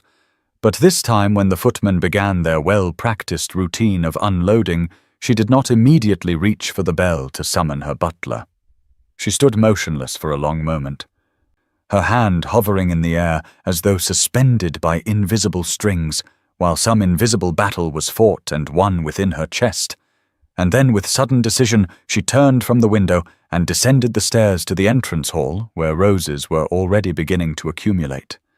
She did something she had not done in 15 days. She allowed them to remain, instructed the butler with a voice that trembled only slightly that these flowers were to be kept and arranged throughout the house, and watched as surprise and poorly concealed delight crossed the faces of servants who had spent 2 weeks loading and unloading identical cargo. Eleanor did not acknowledge the roses publicly, did not send thanks or any message of acceptance, but the simple act of allowing them to stay felt momentous in a way that made her heart pound against her ribs like something trying to escape. She retreated to her father's study and took up pen and paper, staring at the blank page for what felt like hours, though it could only have been minutes, composing and discarding a dozen versions of what she wanted to say before finally settling on brevity. "Your Grace," she wrote in her careful, slanting hand, "I have read your letter. I will keep today's roses. This is not forgiveness, but it is acknowledgement." And she signed it simply E.H., as he had signed his letter with only initials, a small mirror of his vulnerability that cost her more than she wanted to admit. She sealed the note and sent it via footman to the Duke's residence in Grosvenor Square before she could second-guess herself. And as she watched the servant depart, she felt simultaneously like she had taken control of the situation, and like she had surrendered something precious she could never reclaim. The roses were pale pink like dawn, or like the blush on a young girl's cheeks, delicate and lovely, and filling the entrance hall with a fragrance that was somehow less overwhelming than the deeper colors had been, more subtle and therefore more insidious in the way it wound itself through the house. Eleanor walked among the arrangements that servants were placing on every available surface, trailing her fingers over petals that felt like silk beneath her gloves, and something in her chest loosened just slightly, as though a fist that had been clenched tight for 2 weeks had begun to uncurl. Fear and hope warred within her in equal measure. Fear that she was being foolish, and hope that perhaps she was being brave, and she could not yet determine which emotion would ultimately triumph. The Hartley entrance hall was finally allowed to keep its transformation after 15 days of temporary beauty immediately undone, and servants sepulchred as they arranged roses in crystal vases and porcelain bowls, clearly pleased that their mistress had softened, even if she would not admit to softening. And their pleasure added to the sense that something significant had shifted. The scent was overwhelming in the best possible way, beautiful and heady and impossible to ignore. and Eleanor found that she kept returning to the entrance hall throughout the morning on various invented errands, simply to walk among the flowers and remind herself that they were real and that she had chosen to keep them. Outside, the watching crowd that had gathered faithfully every morning for 2 weeks erupted in cheers when the Duke's wagons departed empty for the first time, understanding immediately what the empty wagons signified, and Eleanor heard the noise from inside the house and felt her cheeks flush with embarrassment and something else she could not quite name. The story that all of London had been following like a serialized novel had acquired a new chapter, and Eleanor knew that by afternoon every drawing room in the city would be discussing her capitulation or perhaps her mercy, debating what it meant and what would happen next. Spring had fully arrived while Eleanor had been consumed by the daily ritual of rejection, and now London was blooming with daffodils and early roses in gardens and window boxes, the entire city seeming to celebrate the season of renewal just as Eleanor allowed the first small possibility of her own renewal. Beatrice found her standing among the pale pink roses in the entrance hall, and her sister's face was alight with excitement and vindication, the expression of someone who has been proven right after arguing a position for weeks. "You kept them," Beatrice exclaimed, as she rushed down the stairs with complete disregard for the dignified dissent their mother had drilled into them. "Oh, Eleanor, does this mean you will see him? Will you receive him if he calls? Have you forgiven him?" Eleanor felt a smile tugging at her lips, despite her best efforts at maintaining dignity. "It means I am tired of returning flowers," she replied with deliberate coolness, nothing more than that. Beatrice, do not read romance into simple exhaustion. Her sister laughed with the uncomplicated delight of someone who sees clearly what others try to hide. "You are the worst liar, sister," Beatrice declared. "I can see it in your face that this means something, that something has changed," and Eleanor found she could not maintain her facade in the face of such direct observation. "Perhaps," she admitted with a reluctant smile that felt like the first genuine expression of pleasure she had allowed herself in weeks. "Perhaps something has changed, but I do not yet know what it means or where it will lead, only that I could not continue refusing forever without becoming something bitter and small." James Rothwell was reviewing estate ledgers in his study when the footman returned from Hartley House bearing Eleanor's note, and he took the folded paper with hands that began to shake before he had even broken the seal. For the simple fact that she had sent a reply at all was more than he had allowed himself to expect. He dismissed the footman with an absent wave and stared at the cream-colored paper for a long moment before finally opening it, his heart beating with an intensity that would have embarrassed him had anyone been present to witness it, and when he read the brief message, his vision actually blurred with relief so profound it felt physical. "She kept the roses," the words repeated in his mind like a litany or perhaps a prayer. After 15 days of rejection, she kept them. She kept them. She kept them. He read the note 10 times in rapid succession, analyzing every word as though it were a legal document requiring close interpretation, lingering over each phrase and trying to extract maximum meaning from minimal text. "Your Grace suggested formality, but not the complete coldness of previous interactions. I have read your letter confirmed that his confession had reached her, and presumably affected her in some way. I will keep today's roses was the most significant statement, and the one that made his hands continue their trembling. And this is not forgiveness, but it is acknowledgement was both disappointment and possibility wound together in a single sentence. Not forgiveness, he acknowledged to himself with ruthless honesty, but acknowledgement was more than he had dared hope for after 2 weeks of implacable refusal. Acknowledgement meant she had read his letter and had been moved enough by it to alter her position, however slightly. Acknowledgement meant the door he had slammed shut at Almack's and had been desperately trying to pry open ever since had finally shifted just the smallest increment on its hinges. It was enough. he told himself as he laid the note on his desk with the reverence one might accord a religious relic. It was more than enough because it meant possibility existed where before there had been only certainty of failure. And he immediately began planning tomorrow's roses with renewed purpose, his mind already racing ahead to what color and what message might best capitalize on this fragile opening. James felt something he had not felt since before Caroline's betrayal had shattered his ability to trust, something he had convinced himself he would never feel again, and had built his entire adult life around avoiding. He felt hope, real and terrifying and utterly beyond his control.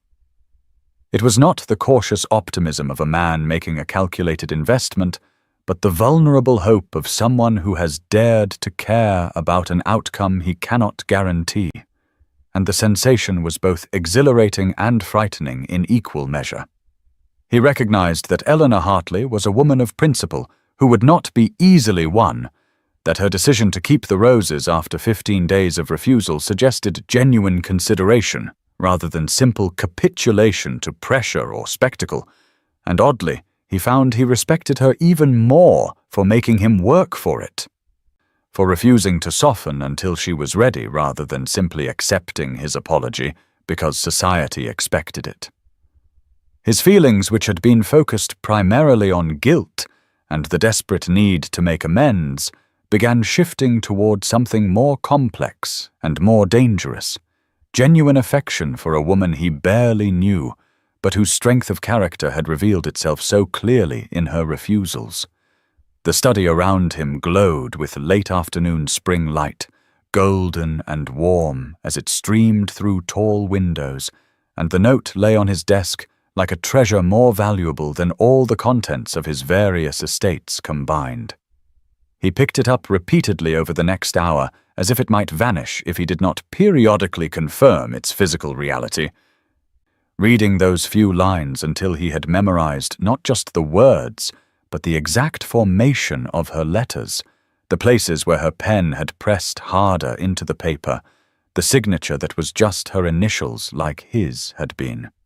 Lord Peter Bancroft arrived without announcement, as had become his habit during the Rose campaign, and he found James standing at the window with a smile on his face that Bancroft had not seen in at least 3 years, possibly longer, the kind of unguarded expression of joy that the Duke rarely allowed himself.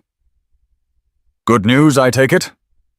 Bancroft said, as he helped himself to brandy from the sideboard, "for you are grinning like a fool, and I have not seen you grin at all in recent memory."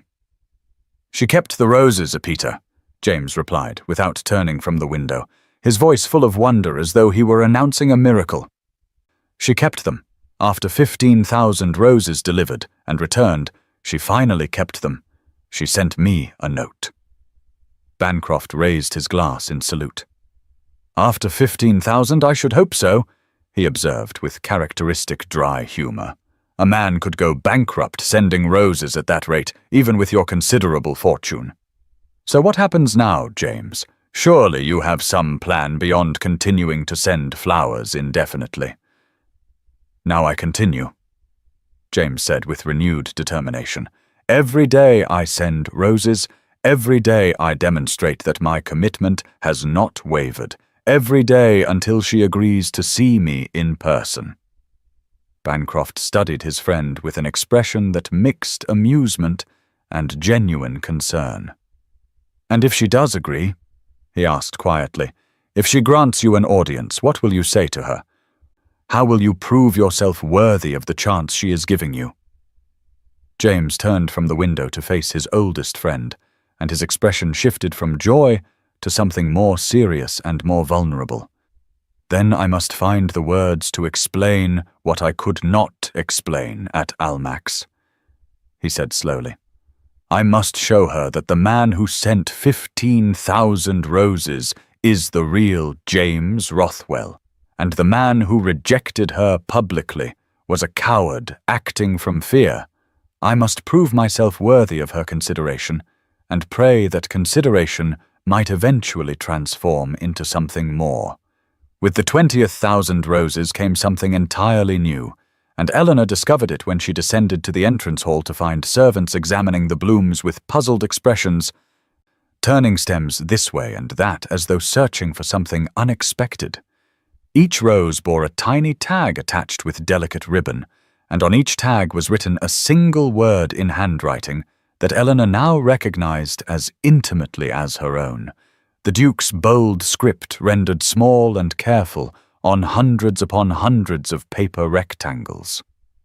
Eleanor and Beatrice spent the morning collecting tags with growing excitement, working alongside servants who had become thoroughly invested in the unfolding love story and who offered their own tags with encouraging smiles.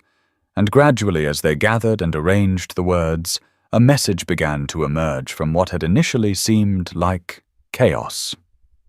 "I see your strength," the message began, and Eleanor felt her breath catch because this was not the flowery language of conventional courtship, but something more direct and more personal. "I admire your conviction," the next section continued, and Eleanor thought of her 15 days of refusal, of her determination not to be bought or bullied into forgiveness, and she understood that he was praising the very stubbornness that had kept him at bay. "I regret my cowardice" came next, that word again that had struck her so forcefully in his letter, the admission that so few proud men would make, and Eleanor found herself moved by the repetition, by his willingness to claim that particular failing without excuse or mitigation. "I hope for your forgiveness" carried a vulnerability that made her chest tight, for hope was such a fragile thing to confess. Hope could be crushed and disappointed in ways that certainty could not. "I wait for your word" positioned her as the one with agency, the one whose decision mattered, and Eleanor recognized the deliberate reversal of power from Almack's, where he had held all control and she had been rendered helpless. "I will prove my sincerity" was both promise and plea, an acknowledgement that words and even flowers were insufficient without sustained demonstration of changed character.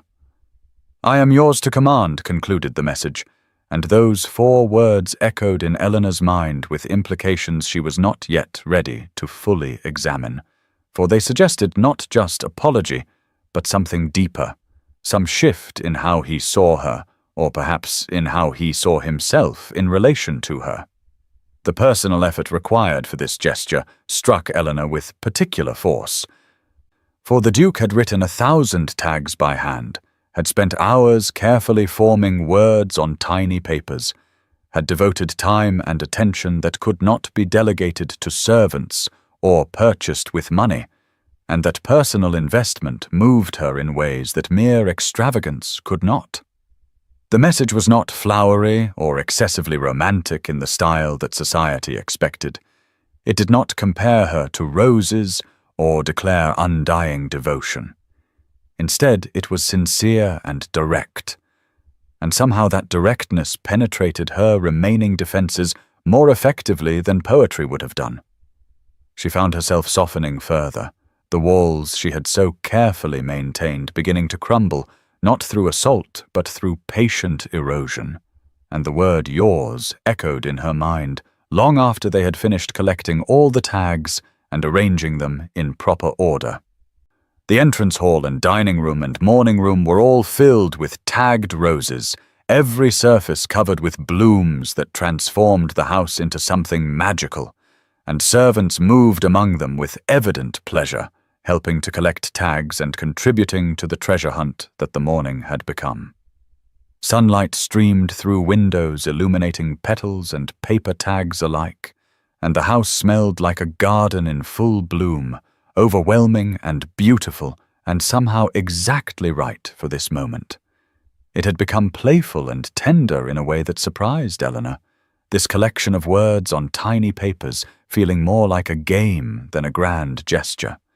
And she realized that the Duke was showing her a side of himself she had not witnessed at the formal gatherings where they had previously met. Beatrice read the complete message aloud once all the tags had been collected and arranged, her voice growing more excited with each phrase. And when she reached the conclusion, she turned to Eleanor with eyes bright with romantic certainty. "I am yours to command," she repeated with emphasis. "Eleanor, that is practically a declaration. Surely you see what this means." Eleanor felt heat rising to her cheeks and tried to maintain the composure that was becoming increasingly difficult to sustain. "It is an apology, nothing more," she insisted, though her voice lacked conviction. "An elaborate apology, certainly, but still fundamentally an expression of regret for past behavior." Beatrice laughed with the kind of affectionate exasperation that only siblings can muster. "An apology that includes the words, 'I am yours,'" she challenged. "Sister, he is in love with you. Surely even you, with your determination to see only practical explanations for everything, must recognize that a man does not write 1,000 tags by hand unless his feelings go beyond simple guilt." Eleanor wanted to argue, wanted to insist that Beatrice was reading romance into what was merely thorough penance. But the words would not come because some part of her recognized the truth in her sister's observation. "Don't be absurd," she finally managed, but her blush betrayed her, spreading across her cheeks and down her neck in a way that made denial pointless. And Beatrice smiled with the satisfaction of someone who has won an argument without needing to press the point further. That evening, Eleanor sat at her writing desk with blank paper before her and a decision pressing against her chest like a physical weight. And after an hour of staring at the empty page, she finally took up her pen and began to write with a hand that trembled enough to make her first attempts illegible. "Your Grace," she wrote, and then paused, considering and reconsidering every word that would follow, for this letter felt momentous in a way that even keeping the roses had not. This was an active invitation rather than a passive acceptance. This was Eleanor taking control of the narrative that had been written about her for 20 days. "I will receive you tomorrow at 3 o'clock in the drawing room at Hartley House," she continued, her pen moving more quickly now that she had committed to the course. "My mother will be present as chaperone as propriety demands. I make no promises beyond this meeting, but I believe we should speak frankly about what occurred at Almack's, and what, if anything, may come of your persistent apologies." She signed it formally. "Lady Eleanor Hartley," rather than with just initials, maintaining some distance even as she extended this olive branch. And then she sat back and stared at what she had written as though the words might rearrange themselves into something else if she looked away. Writing the letter felt momentous because Eleanor understood that she was crossing a threshold from which there would be no easy return, that agreeing to see the Duke face to face after 20 days of refusing him represented a fundamental shift in their dynamic, and she was taking control by inviting him on her terms, in her home, with her mother present, at an hour of her choosing. Fear and excitement mingled in her chest in approximately equal measure. Fear of what she might discover about him or about herself in this meeting. Excitement at the prospect of finally understanding the man behind the roses and the letter and the 1,000 tiny tags. She had kept 20,000 roses at this point, had allowed them to fill her home with their fragrance and beauty, and she could no longer pretend even to herself that indifference was what she felt, though she was also not ready to simply forgive and forget, to absolve him of the cruel humiliation at Almack's without demanding some accountability, some explanation that went beyond even his detailed letter. The letter sat on her desk waiting to be sealed and sent, cream paper covered in her slanting handwriting, and Eleanor found herself reluctant to complete the action that would set tomorrow's meeting into inevitable motion. Through her window she could see lights across London, thousands of windows illuminated against the spring darkness, and she wondered how many other people were at this moment making decisions that would alter the course of their lives in ways large or small. "Tomorrow will change everything," she thought with certainty that came from somewhere deeper than logic. "Tomorrow I will sit across from James Rothwell and we will speak honestly for perhaps the first time since we met, And whatever happens in that conversation will determine whether these 20 days of roses have been prelude to something real or merely an extended apology that leads nowhere. She felt it in her bones, that sense of impending transformation, the way one feels a storm approaching before the first drops of rain fall. Eleanor stood and moved to her window, pressing her forehead against the cool glass and closing her eyes, trying to still the racing of her thoughts and the hammering of her heart. "Am I being foolish?" she asked aloud to her empty room. "Or brave? Is there even a difference between the two when matters of the heart are concerned?" She thought of her father's question from days earlier, the one that had unsettled her so thoroughly. "Do you want forgiveness or punishment?" And she realized that she still did not have a complete answer, but that the question itself had shifted. "Perhaps I want understanding," she whispered to the darkness beyond her window. "Perhaps I want to know who James Rothwell truly is beneath the Duke of Ashford. Perhaps I want to know if what I feel, this pull toward him despite everything he did, is madness or possibility or some combination of both." She thought of his letter with its confession of past betrayal and present fear. She thought of the 1,000 tags written in his own hand declaring, "I am yours to command." She thought of 20 days of persistence that suggested either obsession or genuine feeling, and she could not yet determine which. The letter on her desk seemed to pulse with significance, and finally Eleanor returned to her seat, took up her sealing wax, and completed the action that would summon the Duke to Hartley House tomorrow afternoon.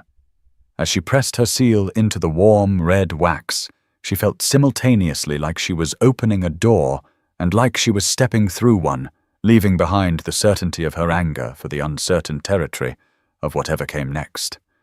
She rang for a footman and gave instructions for the letter to be delivered immediately to the Duke's residence in Grosvenor Square, and as the servant departed with the sealed note, Eleanor felt her hands begin to tremble in earnest, for she had just invited the man who had publicly humiliated her to call upon her privately, and she could not predict whether this decision would prove to be the wisest or the most foolish thing she had ever done.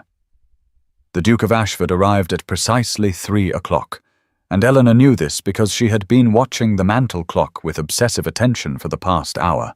Her nerves wound so tight that she jumped at every sound in the house, every footstep in the corridor, every distant door closing. When the knocker finally sounded, she took a deep breath and pressed her hands flat against her skirts to still their trembling, and she noticed immediately when he was shown into the drawing room that he carried no roses, a deliberate choice that she appreciated more than she could have articulated, for it suggested he understood that this meeting required something other than grand gestures. He looked different than she remembered from Almack's, humbler somehow, more uncertain, as though the 21 days between that night and this afternoon had worn away some of the aristocratic polish that had made him seem so untouchable, and gone was the cold formality that had chilled her to the bone when he rejected her before all of society. Eleanor waited in the drawing room with her mother seated beside her like a guardian, or perhaps a witness, and they sat formally as the Duke was announced and entered, and tension crackled in the air like static before a thunderstorm, so thick that Eleanor thought she might choke on it. He bowed to them both with perfect courtesy. "Your Grace, Lady Eleanor," and his voice was the same deep tone she remembered, but without the coldness, carrying instead a note of nervousness that made him seem more human and therefore somehow more dangerous to her careful defenses. They exchanged awkward pleasantries about the weather and the season and other meaningless topics that filled the air with words, but conveyed nothing of substance, and Eleanor felt her mother's presence like a weight beside her, both comforting and constraining, until finally her mother rose with obvious deliberation and announced that she would sit by the window with her needlework, present as propriety demanded, but far enough away to grant them privacy for serious conversation. The Hartley House drawing room was elegant, but not ostentatious, decorated in shades of cream and gold that caught the afternoon sun slanting through tall windows, and Eleanor had chosen to wear a gown of pale blue that was simple and dignified without being severe, while the Duke wore a dark coat with no excessive finery, and together they looked like two people stripped of artifice, facing each other without the protective colouring of society's usual costumes. The roses he had sent over the past 3 weeks filled the adjoining room, their fragrance drifting into the drawing room as a constant reminder of his 21 days of penance, and Eleanor found their scent both comforting and unsettling, a physical presence that seemed to press upon the conversation they were about to have. Eleanor's heart raced in her chest as she looked at James Rothwell properly for the first time since that terrible night, really looked at him rather than seeing only the Duke who had wronged her, and she observed details she had not noticed before, the slight shadows beneath his eyes that suggested he had slept as poorly as she had, the way his hands gripped the arms of his chair as though he needed something to anchor him, the careful attention he paid to her every expression as though he were trying to read in her face whether he had any hope at all. James was equally nervous. She could see it in the tension of his shoulders and the tightness around his mouth, and she understood that he recognized this meeting as his only real chance, that all the roses in England could not help him if he failed to find the right words now. "Your Grace," Eleanor began, because someone had to break the silence and she had invited him here, so the responsibility was hers. "I agreed to see you because I read your letter. I understand now why you behaved as you did at Almack's, though I cannot say I approve of the method you chose."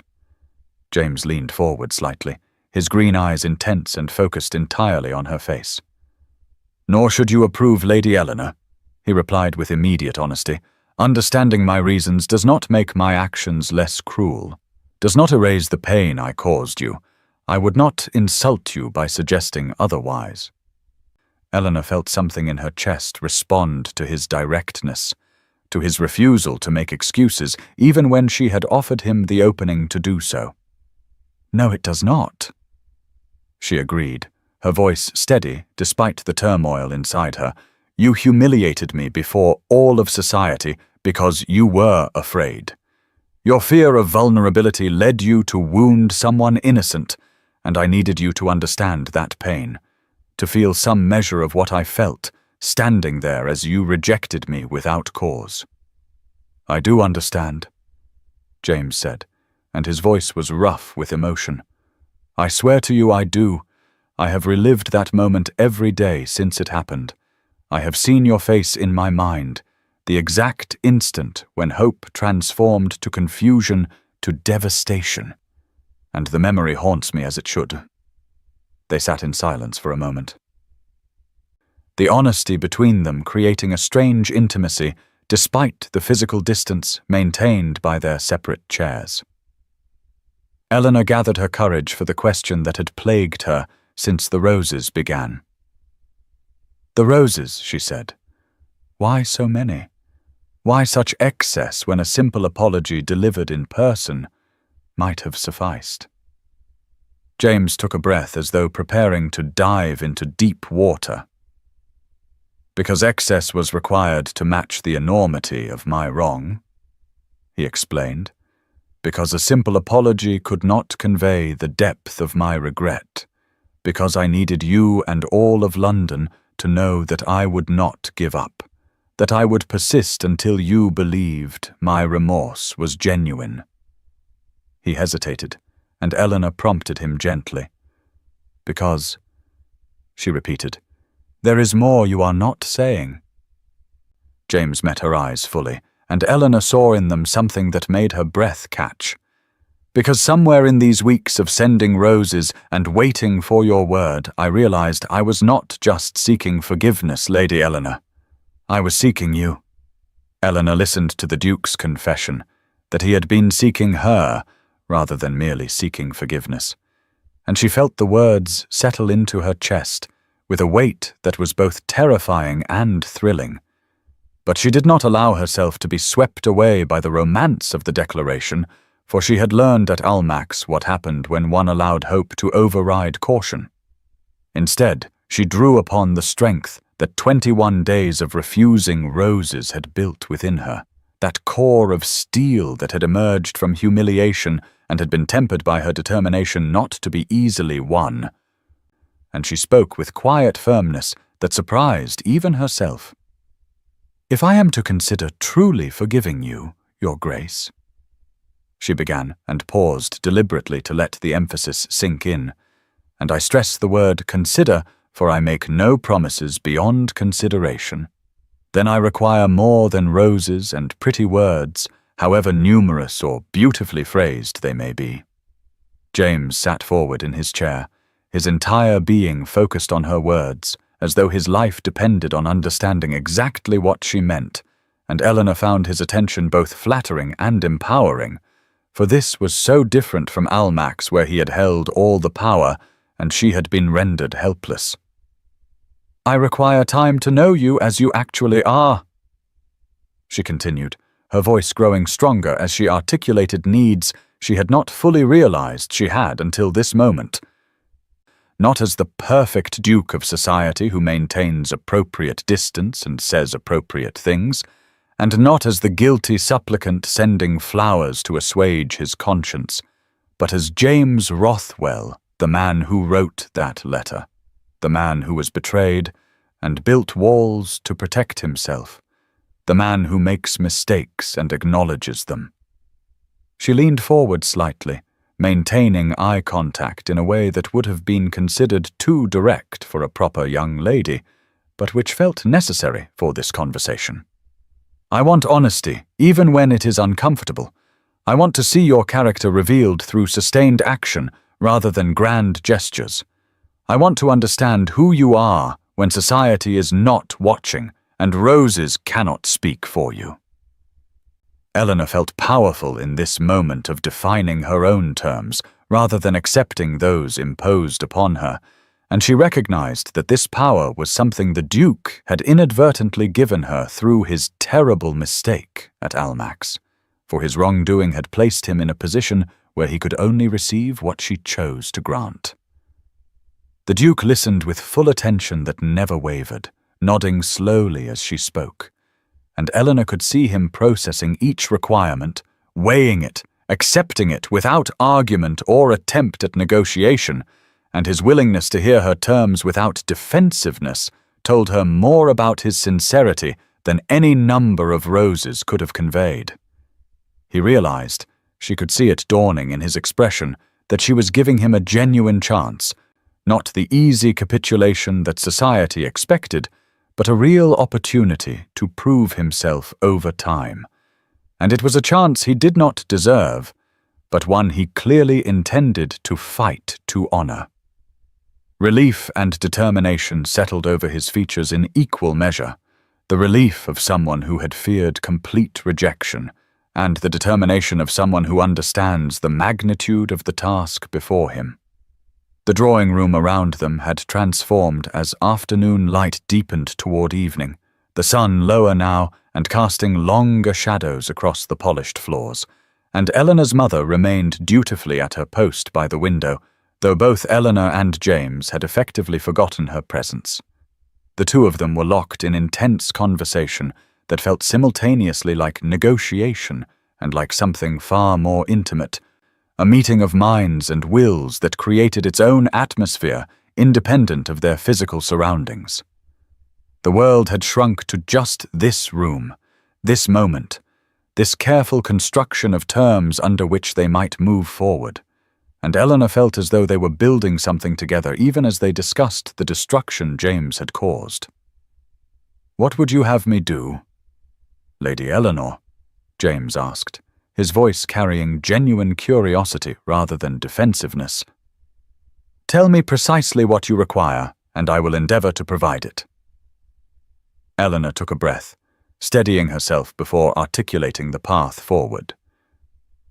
"Call upon me properly," she said, "not with wagons of roses, but as a gentleman calls upon a lady he wishes to know better. Allow me to know your mind, your interests, your true character through conversation and shared activities. Court me as you should have from the beginning, with respect rather than spectacle, with consistency rather than grand gestures. She paused, and then added with careful emphasis, I want to see who you are across weeks and months, not who you can pretend to be for an afternoon. James nodded slowly, his expression serious as he absorbed the implications of what she was asking. And if I do this, he asked quietly, if I prove myself worthy of your time and attention through sustained, honest courtship, might you one day feel for me what I am beginning to feel for you? The question hung between them, vulnerable and hopeful and dangerous in its directness, and Eleanor felt her heart respond to it, even as her mind counseled caution. She chose her words carefully, wanting to be honest without making promises she could not be certain of keeping. I cannot promise my heart, Your Grace, she said gently but firmly, for hearts are not commodities to be exchanged based on meeting certain conditions. But I can promise my honest consideration. I can promise to approach this potential courtship with an open mind and without allowing what happened at Almack's to forever define my opinion of you. She met his eyes directly. Is that enough? She asked. Is honest consideration without guaranteed outcome sufficient for you to proceed? James's answer came without hesitation, his voice carrying conviction that needed no elaboration. It is more than I deserve, Lady Eleanor, he said simply. Yes, it is enough. It is more than enough because it means you are giving me a chance I have no right to expect, and I will not waste that chance, I swear to you. Over the following 2 weeks, the Duke of Ashford called upon Eleanor 3 times per week at proper hours, arriving punctually at 11 in the morning or 3 in the afternoon, as convention dictated, and the roses that had dominated their interaction for 21 days ceased entirely, replaced by something infinitely more valuable, which was his actual presence and attention.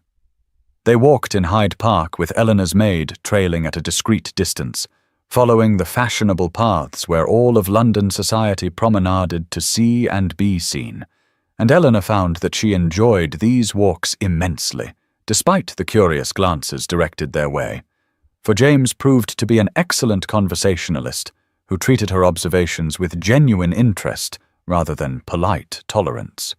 They attended gallery exhibitions at the Royal Academy where they stood before paintings and debated the merits of various artistic movements, James revealing a knowledge of art history that surprised Eleanor and a willingness to defer to her interpretations that pleased her even more, and she discovered that disagreeing with him was not only permitted but actively encouraged, that he seemed to relish their intellectual sparring in a way that suggested he had been starved for substantive conversation. They sat in the Hartley drawing room on rainy afternoons when outdoor activities were impossible, and talked about everything under the sun. Books they had read and loved or hated, political questions that consumed Parliament, childhood memories both happy and sad, hopes for the future that they had never articulated to another soul, and these conversations revealed layers of personality that formal social interactions could never expose. No roses arrived during these 2 weeks, a deliberate choice that Eleanor appreciated for it, demonstrated that James understood the difference between courtship and spectacle, but he did bring thoughtful small gifts that showed he listened carefully to everything she said, a volume of Wordsworth's poetry she had mentioned wanting to read, a delicate watercolor sketch of Hartley Manor that he had commissioned from an artist of his acquaintance, a rare edition of a botanical text she had admired in a shop window during one of their walks. Eleanor found herself genuinely enjoying his company in a way that both delighted and unsettled her, for she had expected to tolerate his courtship as a necessary penance he must pay. But instead she discovered that the man behind the title was intelligent and surprisingly funny, possessed of a dry wit that caught her off guard and made her laugh with genuine amusement rather than polite acknowledgement. James carried his wounds with dignity, never using his past betrayal as excuse for present behavior, but acknowledging how it had shaped him, and Eleanor respected this honest self-awareness that so many people lacked. James, for his part, discovered that Eleanor Hartley was even more remarkable than he had imagined during those brief interactions before Almack's. She was sharp-witted and could match him point for point in any debate. She was compassionate in her concern for those less fortunate. She held strong opinions about everything from literature to social reform and was not afraid to voice them even when they contradicted his own views. And this strength of character that had been so evident in her refusals now manifested as intellectual vitality that captivated him completely. They laughed together over shared observations about society's absurdities. They debated the merits of various parliamentary reforms, with passion but without rancor.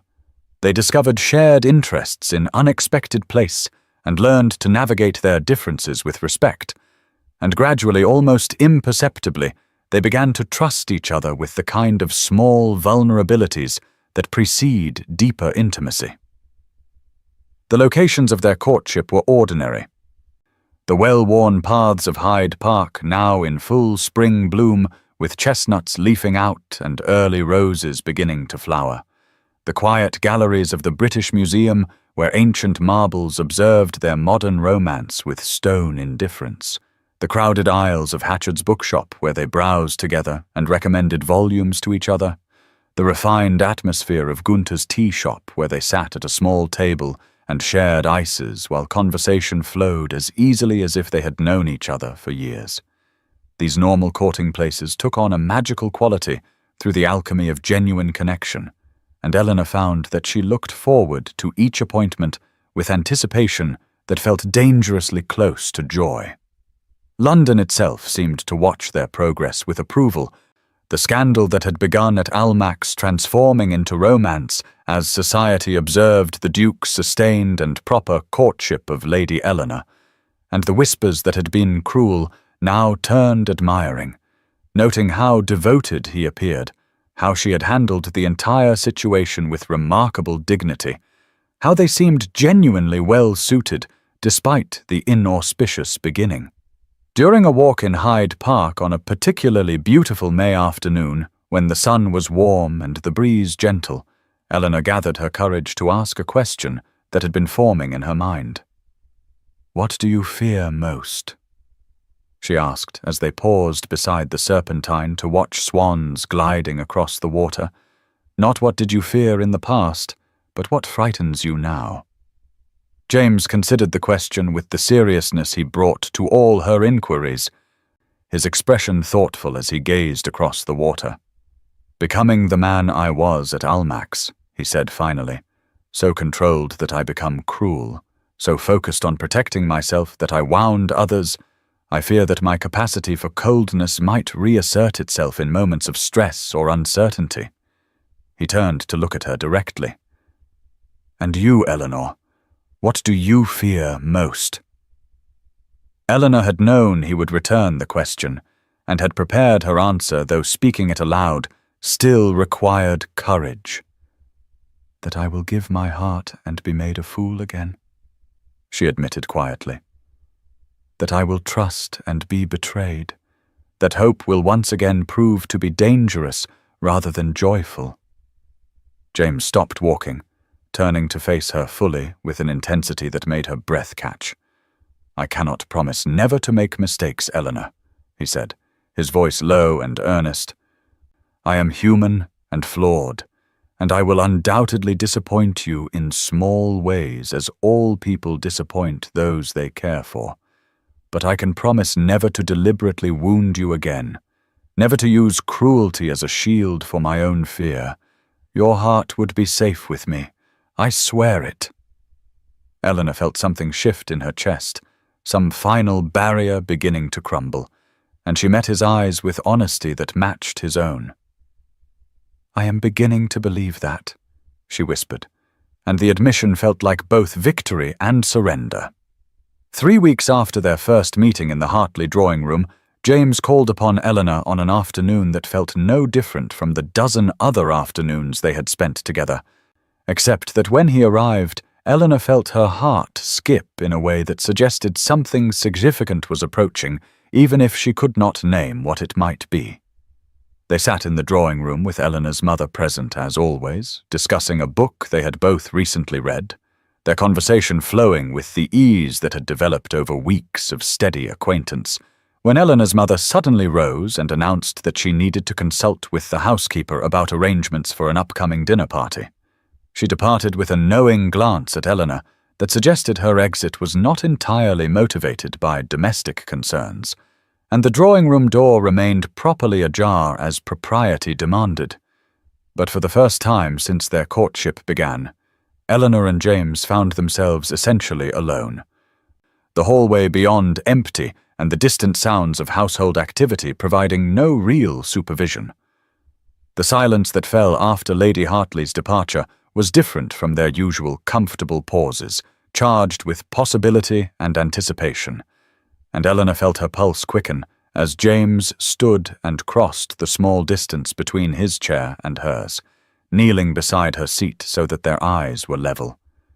He took her hand in his, the touch sending warmth through her arm despite the barrier of their gloves, and his expression was more vulnerable than she had ever seen it, as though he were about to risk everything on a single throw of dice. "Eleanor," he said softly, his voice carrying intensity that made the simple name sound like poetry, "I can no longer pretend that my feelings are anything but love. I have tried to approach our courtship with appropriate restraint, to give you time and space to come to your own conclusions, but I find I cannot wait another moment without telling you that I am utterly and completely in love with you." Eleanor felt her heart soar at the declaration. The words she had not allowed herself to hope for, now spoken aloud in the golden afternoon light, and she found her own voice trembling as she replied, "I feel the same, James," she admitted, the use of his Christian name feeling intimate and right. "I have tried to be cautious, to protect myself from the possibility of being hurt again. But somewhere in these weeks of conversation and laughter and shared silences, I fell in love with you despite my best efforts at self-preservation." James's face transformed with joy so pure it made him look years younger, and he raised her gloved hand to his lips in a gesture that was both formal and deeply tender. "May I kiss you?" he whispered, asking permission rather than simply taking what he wanted. And that request for consent after everything that had passed between them moved Eleanor almost as much as his declaration of love. "Yes," she breathed, the single word carrying months of longing and fear and hope. And then his lips were on hers, and the world fell away until nothing existed except this moment, this connection, this rightness. Their first kiss was tender and tentative at first, as though both were afraid of breaking the spell. But as Eleanor responded, the kiss deepened, becoming more certain, more passionate, an expression of feelings too profound for words alone to carry. James pulled her close with reverence, as though she were something precious and fragile that must be handled with utmost care, and Eleanor felt his arms around her, and knew with absolute certainty that she was safe here, that her heart was safe with this man who had once wounded her so terribly, but who had proven through patience and persistence that he was worthy of her trust. When they finally parted, both were breathless, James's forehead resting against hers as they remained close enough that Eleanor could feel his breath on her face, and the fear that had haunted them both, his fear of vulnerability and her fear of betrayal, dissolved in this moment of complete connection and mutual surrender. The drawing room around them glowed with late afternoon light, golden and warm as it slanted through tall windows, and the door remained open, but the hallway beyond was still empty, as though the entire household had conspired to give them this moment of privacy. Time seemed to have stopped, the distant sounds of London traffic and household activity fading to nothing, and everything narrowed to the two of them, the taste of tea still on his lips from the cup he had drunk before her mother departed, the scent of Eleanor's lavender perfume that she always wore, the absolute rightness of being held by him and holding him in return. Eleanor felt tears gathering in her eyes, but they were tears of happiness rather than pain. Tears hers that acknowledged the journey they had taken from Almack's to this moment, and she knew with certainty that she had forgiven him completely. That whatever hurt remained from that terrible night had been healed by these weeks of honest courtship and genuine connection. "I never thought I could feel this way about you," she whispered when she could finally speak. "After Almack's, I thought hate was all I could manage. I thought the wound was too deep to ever transform into anything but permanent scar tissue." James pulled back just enough to look into her eyes, his hand coming up to gently cup her cheek. "And now," he asked, his voice rough with emotion, "what do you feel now, Eleanor?" She smiled through her tears, a radiant expression that felt like sunrise after long darkness. "Now I love you," she said simply, quite desperately actually. "I love you. James Rothwell, with all the passion I once devoted to refusing you, and I find that loving you is infinitely preferable to hating you, though it is perhaps equally consuming." James laughed softly, the sound carrying relief and joy in equal measure, and kissed her again, this time with less hesitation and more certainty, a kiss that promised a future neither of them had dared imagine when roses first began arriving at Hartley House 43 days ago. They heard footsteps in the hall, signaling the return of Eleanor's mother, or perhaps a servant, and they separated reluctantly, returning to their proper positions with flushed cheeks and bright eyes that would surely give them away. But neither could bring themselves to regret the stolen moment or the declarations that had transformed their careful courtship into acknowledged love at some. Just as Eleanor and James's courtship had become public knowledge and London society had settled into acceptance of their unlikely romance, viewing it as proof that even the worst scandals could transform into happily ever after, a complication arose that threatened to upend everything they had so carefully built over the past month. Lady Caroline Ashworth returned to London from the continent, where she had been living since her engagement to James had ended in spectacular failure 3 years prior, and her arrival created ripples through society that quickly became waves threatening to swamp Eleanor's hard-won happiness. Caroline began making appearances at social events with the kind of calculated casualness that suggested deliberate strategy rather than coincidence. And Eleanor saw her for the first time at Lady Pemberton's evening musical, a vision of classical beauty with golden hair and porcelain skin moving through the crowded drawing room with the effortless charm that came from absolute confidence in one's own appeal.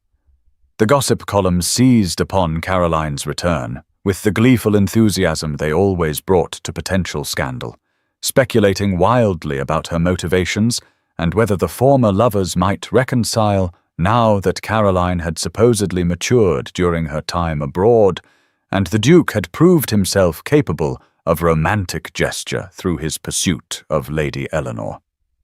Eleanor tried desperately not to feel threatened by Caroline's presence, reminding herself that James had chosen her, that he had sent 43,000 roses and courted her properly for weeks, that he had declared his love and kissed her with passion that could not be feigned, but insecurity crept in like fog through cracks in her confidence.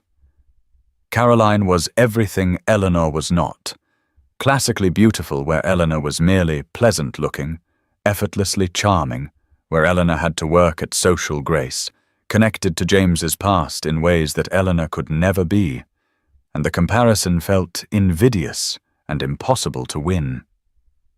She watched from across Lady Pemberton's drawing room as Caroline laughed at something a gentleman said, her hand touching his arm with practiced flirtation. And Eleanor wondered whether James had once been the recipient of such touches, whether he compared Eleanor's more reserved manner to Caroline's vivacious appeal and found Eleanor wanting. James was frustrated and angry when he learned of Caroline's return, his jaw tightening and his eyes going cold in a way Eleanor had not seen since their early conversations. and he reassured Eleanor repeatedly that Caroline meant nothing to him, that whatever he had felt 3 years ago had died completely when he discovered her betrayal, that Eleanor had no reason for jealousy or concern. But his very vehemence suggested that Caroline's presence affected him more than he wanted to admit, and Eleanor's old fears resurfaced with renewed strength, the fear of being made a fool, of giving her heart only to discover it had been a mistake, of hope proving once again to be dangerous rather than joyful. London drawing rooms buzzed with renewed gossip. The conversations Eleanor overheard at every social gathering filled with speculation about the triangle that society perceived between the Duke, his former fiancé, and his current attachment, and some voices suggested with poorly concealed delight that perhaps James's pursuit of Eleanor had been merely a distraction from his true feelings for Caroline. The brief peace of their courtship felt disrupted, as though they had been walking through a beautiful garden only to discover serpents hiding in the roses, and spring was turning to early summer with the season reaching its height, the social calendar packed with events that Eleanor could not avoid, without confirming society's suspicion that she was worried about Caroline's return. Everywhere Eleanor went, she heard Caroline's name, spoken with admiration by gentlemen and with envy by ladies, and the joy of recent weeks felt suddenly fragile, as though it were built on sand rather than stone, and the first strong wave might wash it away entirely.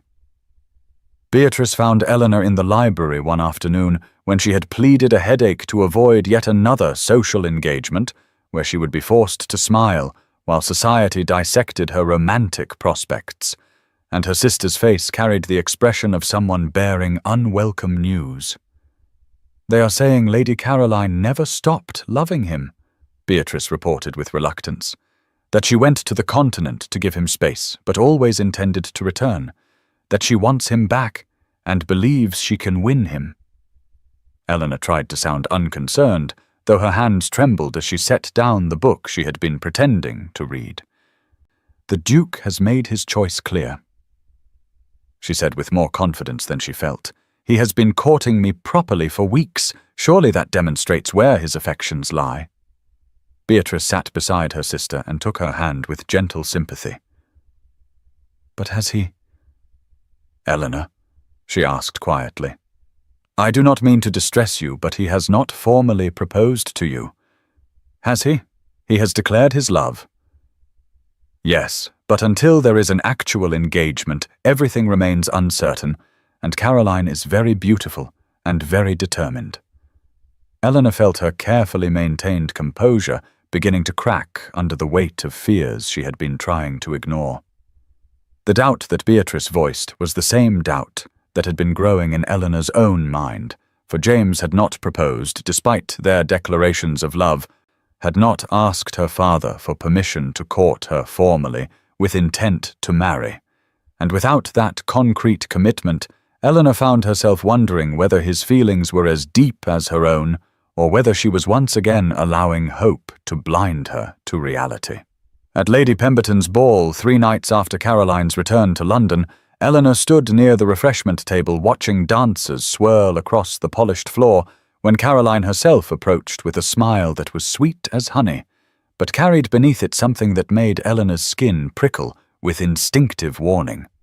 "Lady Eleanor," Caroline said warmly, as though they were old friends rather than rivals for the same man's affection. "How lovely to finally meet you properly. I have heard so much about you and your remarkable romance with dear James." Eleanor managed a polite smile, though her heart had begun to pound with apprehension. "Lady Caroline," she replied with careful courtesy, "I trust you are enjoying your return to London." Caroline's laugh was light and musical, the kind of laugh that drew male attention from across the room. "Oh, immensely," she said, "though I confess I find much has changed during my absence. Shall we step onto the terrace for a moment? I would so enjoy a private word with you." Eleanor wanted to refuse, but could think of no polite way to decline without appearing afraid, so she followed Caroline through the French doors onto the terrace where the June night air was warm and heavy with the scent of roses from the garden below. They stood at the balustrade overlooking the darkened garden, and Caroline's expression shifted subtly, the sweet smile taking on an edge that Eleanor had suspected was always there beneath the surface charm. "You do know he settled for you, do you not, dear?" Caroline said conversationally, as though discussing the weather rather than delivering calculated cruelty. "After I broke his heart, James wanted someone safe, someone who would not challenge him or demand too much, someone who would be grateful for his attention rather than expecting it as her due." Eleanor felt the words strike like physical blows but forced herself to remain composed. "The Duke makes his own choices," she replied, though her voice came out less steady than she intended. "He pursued me quite deliberately and has made his feelings clear." Caroline turned to face her directly, and in the moonlight, her beautiful face looked almost predatory. "Does he, though?" she asked with false sympathy. "Or does he simply follow the path of least resistance? You must understand, Eleanor, that James and I share a history that cannot be erased by a few weeks of courtship. However public and romantic it may have appeared, we were engaged to be married. We were intimate in ways that go beyond mere conversation and walks in the park." Eleanor felt heat rising to her cheeks at the implication. Whether true or false she could not determine. But the suggestion that James and Caroline had shared intimacies that Eleanor had not planted seeds of doubt that found fertile ground in her existing insecurities. "He has been calling at my residence, you know," Caroline continued, as though sharing a confidence between friends. "Just yesterday, in fact, we spoke for nearly 2 hours about old times and future possibilities. Old habits die hard. Eleanor and first loves have a power that later attachments simply cannot match." The lie was delivered with such casual confidence that Eleanor had no reason to doubt it, and she felt her carefully rebuilt confidence beginning to crumble like sand castles before an incoming tide. Caroline leaned closer and lowered her voice to a conspiratorial whisper. "I do not wish to be cruel, dear, but someone should tell you the truth. James only pursued you out of guilt after that terrible business at Almack's. His feelings are not genuine affection, but rather pity mixed with obligation. He felt he had wronged you, and so he performed this elaborate courtship to assuage his conscience. But do you truly believe a man like the Duke of Ashford could love someone so ordinary when he has known someone like me?" Eleanor felt something breaking inside her chest, all her old fears surging back with renewed force, the fear that she was second choice, that the roses had been manipulation rather than genuine feeling, that James's love was pity rather than passion, and Caroline's words preyed on her deepest insecurities with surgical precision. She wanted to argue, to defend James and herself, but the doubts Caroline had planted grew with terrifying speed, choking out the certainty that had been growing over weeks of courtship. When James finally arrived at the ball an hour later, having been delayed by business matters that could not wait, he searched the ballroom for Eleanor and found her standing rigidly near the windows, her expression closed in a way he had not seen since their earliest interactions. He approached with a smile that faded when he saw her face, and when he took her hand she allowed it but without warmth, as though she were merely tolerating his touch rather than welcoming it. "What is wrong?" he asked with concern. That sounded genuine to Eleanor's ears, but which she now questioned. "You seem distant, Eleanor. Has something happened?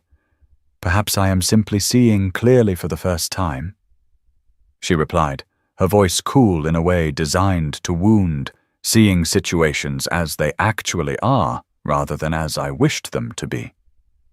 The elegant ballroom that had seemed magical when Eleanor entered now felt hostile. The music that played sounded discordant rather than beautiful. The beautiful people moving around them seemed like predators circling wounded prey, and the golden glow of hundreds of candles felt like spotlight illuminating her inadequacy for all to see. James stood across from her, confused and hurt by the sudden change, searching her face for explanation of what had shifted so dramatically in the hours since he had last seen her. And Eleanor watched him, and wondered whether Caroline had been telling the truth, whether she had been a fool all along to believe that someone like the Duke of Ashford could truly love someone like her, whether hope had once again proved to be her greatest enemy. The misunderstanding between Eleanor and James escalated with terrible speed, fed by Caroline's poison and Eleanor's resurrected fears. And within days, what had been a courtship full of promise had deteriorated into cold formality and painful silence. Eleanor told James during his next call at Hartley House that she needed time to think, to be certain of her feelings and his, to understand whether what they had built was real or merely an elaborate construction of guilt and obligation on his part and desperate hope on hers. James listened to her request with an expression that shifted from confusion to hurt, to something harder and more closed, and when he replied, his voice carried the cold formality she had not heard since their very first conversations after Almack's. "If you require time, then of course I shall grant it, Lady Eleanor," he said, using her title rather than her name, in a way that felt like distance being deliberately inserted between them. "I would not wish to press my suit where it is not wanted, or where my sincerity is perpetually in question." They parted badly with words that both would later regret, but which neither could take back once spoken. Eleanor suggesting that perhaps they had moved too quickly from animosity to affection. James replying that perhaps she was right, and that time apart would clarify whether their feelings were genuine or merely the result of an unusual situation, and the door of Hartley House closed between them with a finality that felt ominous. Eleanor returned to her bedroom and allowed the tears she had been holding back to finally fall, crying with the kind of abandoned grief that comes from feeling one has ruined everything through one's own weakness and inability to trust. She knew even as she wept that she was overreacting, that Caroline's words should not have had such power over her, that James had given her no actual reason to doubt his feelings, but the old wound from Almack's had reopened, and all the pain she thought she had processed came flooding back with renewed intensity. James returned to his townhouse and went directly to his study, where he poured himself brandy and then another and then a third, drinking more than was wise but unable to stop himself from seeking some numbness against the pain of Eleanor's doubt.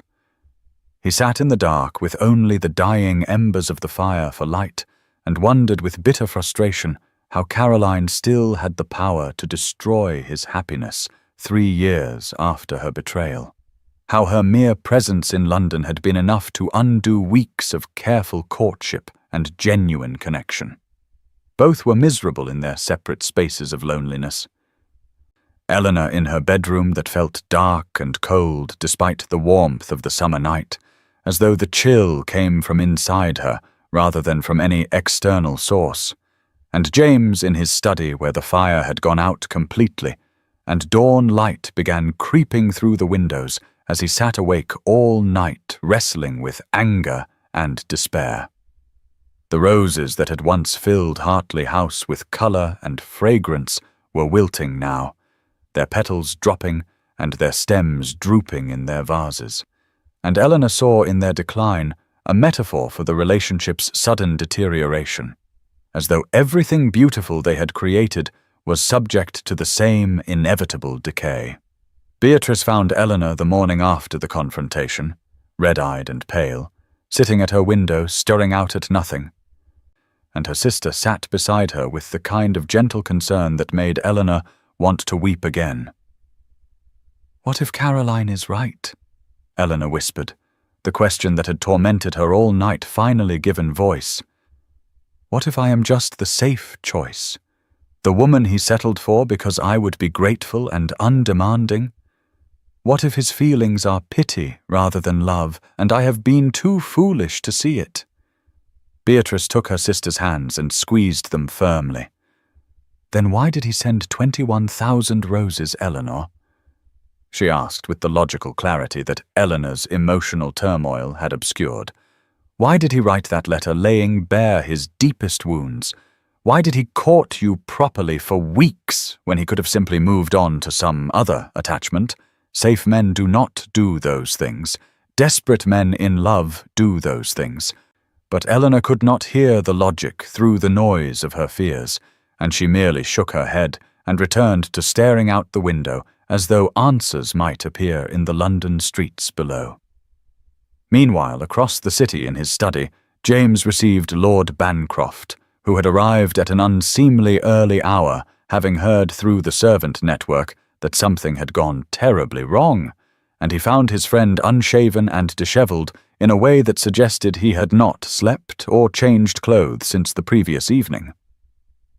"I have done everything I can, Peter," James said without preamble, his voice rough from drink and exhaustion.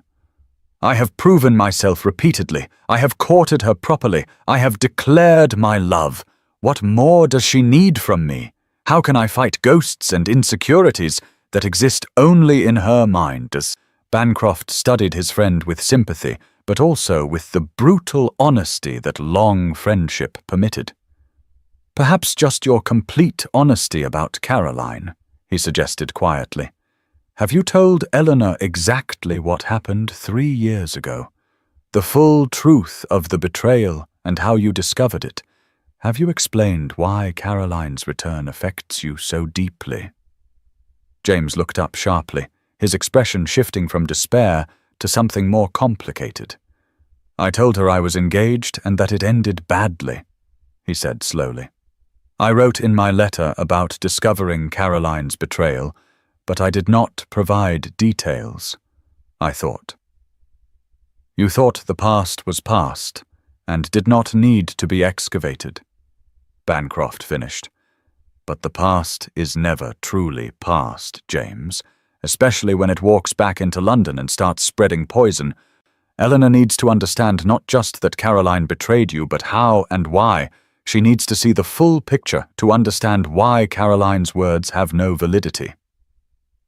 James dropped his head into his hands and acknowledged the truth of his friend's observation, and he recognized that, in trying to protect Eleanor from the sordid details of his past, he had instead left her vulnerable to Caroline's manipulation. 2 days after the confrontation that had left both Eleanor and James miserable and separated, the Duke of Ashford attended the opera at the King's Theatre with determination hardening in his chest, for he had learned through careful inquiry that both Caroline and Eleanor would be present, and he had resolved that this farce of misunderstanding would end tonight, regardless of the scandal it might create. During the first intermission, when London's elite emerged from their boxes to promenade and gossip in the grand corridors, James saw Caroline holding court in her box surrounded by admirers, and he crossed the theatre with purposeful strides that made people step aside, his expression forbidding enough that no one dared interrupt his progress. He stopped directly before Caroline's box and spoke in a voice pitched to carry to the nearby boxes that held some of London's most influential gossips, ensuring that his words would be witnessed and repeated throughout the city by morning. "Lady Caroline," he began without preamble or polite greeting, "I understand you have been spreading falsehoods about visiting between us, about private calls and renewed affection, and I believe it is time to clarify matters before witnesses so there can be no further confusion or deliberate misrepresentation." The opera house around them began to hush as people recognized that something extraordinary was happening, conversations dying mid-sentence as attention focused on the Duke and his former fiancée, and Caroline's smile froze on her face as she realized what was about to occur. "Let me state clearly before all these witnesses," James continued with cold precision, "I have not called upon you since your return to London. I have no intention of calling upon you now or at any future date, and your presence in this city changes absolutely nothing regarding my feelings for Lady Eleanor Hartley, whom I intend to marry if she will have me." The horseshoe of boxes rising up around the opera house was filled with London's elite, and every single person seemed to be holding their breath. The gas lights burned bright, illuminating the red velvet and gilt that made the space feel like a stage designed for precisely this kind of real-life drama, and all eyes fixed on James and Caroline before swiveling to locate Eleanor's box across the theatre. James felt liberated by the public declaration, freed from the careful social maneuvering that had constrained him for years, for he was done hiding his feelings behind propriety, and done allowing his past to control his future. And he recognized that sometimes the only way to combat lies was with truth spoken so loudly and publicly that it could not be twisted or reinterpreted. Caroline's face flushed with humiliation and fury, her beautiful features contorting in a way that revealed the ugliness beneath. "How dare you embarrass me publicly?" she hissed, though her words carried less force than she intended, because everyone could see that she was the one who had been caught in falsehood. "You are making a spectacle of yourself over that plain nobody, when you could have me, when we could recapture what we once had." James leaned forward slightly, and his voice, when he replied, was hard as granite. "I dare because you lied about me to hurt an innocent woman, Lady Caroline. I dare because you have already caused enough damage in my life, and I will not permit you to cause more. You forfeited any consideration from me when you betrayed me with my own brother 3 years ago, and I have finally stopped letting that betrayal control my life or my choices." The revelation of Caroline's betrayal with James's brother sent a new wave of gasps through the assembled crowd, for many had known the engagement ended, but few knew the specific circumstances, and Caroline looked as though she might faint or rage, her hands gripping the edge of her box as though she needed physical support. James turned away from her dismissively, his attention moving across the theatre to where Eleanor sat in her family's box. And he could see, even at this distance, that her face was pale and her eyes wide as she absorbed everything that had just occurred. "Lady Eleanor!" he called across the space separating them, his voice still carrying to every corner of the opera house. "Would you do me the honor of joining me?" The request was unprecedented. Calling a lady from her box to join a gentleman in the public space of the theatre. But James was beyond caring about convention, and his eyes held Eleanor's across the distance, asking a question that went far deeper than the simple words suggested. The entire opera house waited in breathless anticipation to see what Eleanor would do, whether she would acknowledge him, or whether she would turn away and confirm that their relationship had ended. And in her box, Eleanor felt her heart leaping in her chest, as she understood what James was offering her: public declaration, public commitment, public reversal of everything that had happened at Almack's 6 weeks ago. She had heard every word he spoke, had seen him defend her before all of society, had watched him publicly reject Caroline and declare his intention to marry Eleanor if she would have him, and all her doubts and fears seemed suddenly insignificant in the face of such unequivocal declaration. Beatrice sat beside her, squeezing her hand so tightly it hurt, and whispering urgently, "Go to him, Eleanor, go now!"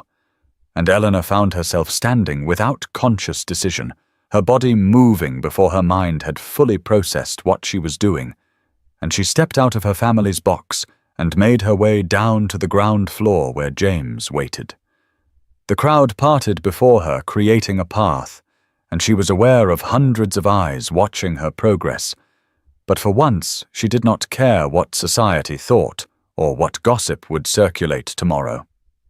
For all that mattered was reaching James and telling him what she should have trusted from the beginning, that she loved him and believed in him despite her fears. Eleanor stood in her family's box with her heart pounding so hard she thought everyone in the opera house must surely hear it.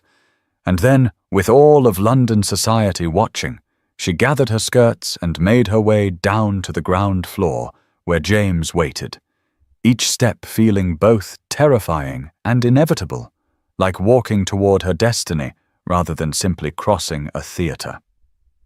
The crowd was silent in a way that hundreds of people are rarely silent, breathless with anticipation as they witnessed what was clearly a pivotal moment in a love story they had been following for weeks. And Eleanor was aware of faces turning to watch her progress, but she kept her eyes fixed on James, standing at the center of the cleared space, tall and solid, and waiting for her with an expression that mixed hope and fear in equal measure. When she finally reached him, he took both her hands in his, and though he did not speak loudly enough for the entire opera house to hear, his voice carried to those in the nearest boxes and would be repeated and embellished in every drawing room by morning. "Eleanor," he said, and her name on his lips sounded like prayer and promise combined. "I must apologize for my coldness after Lady Pemberton's ball. I was hurt by your doubt, but I should have understood that Caroline's return would naturally resurrect old fears.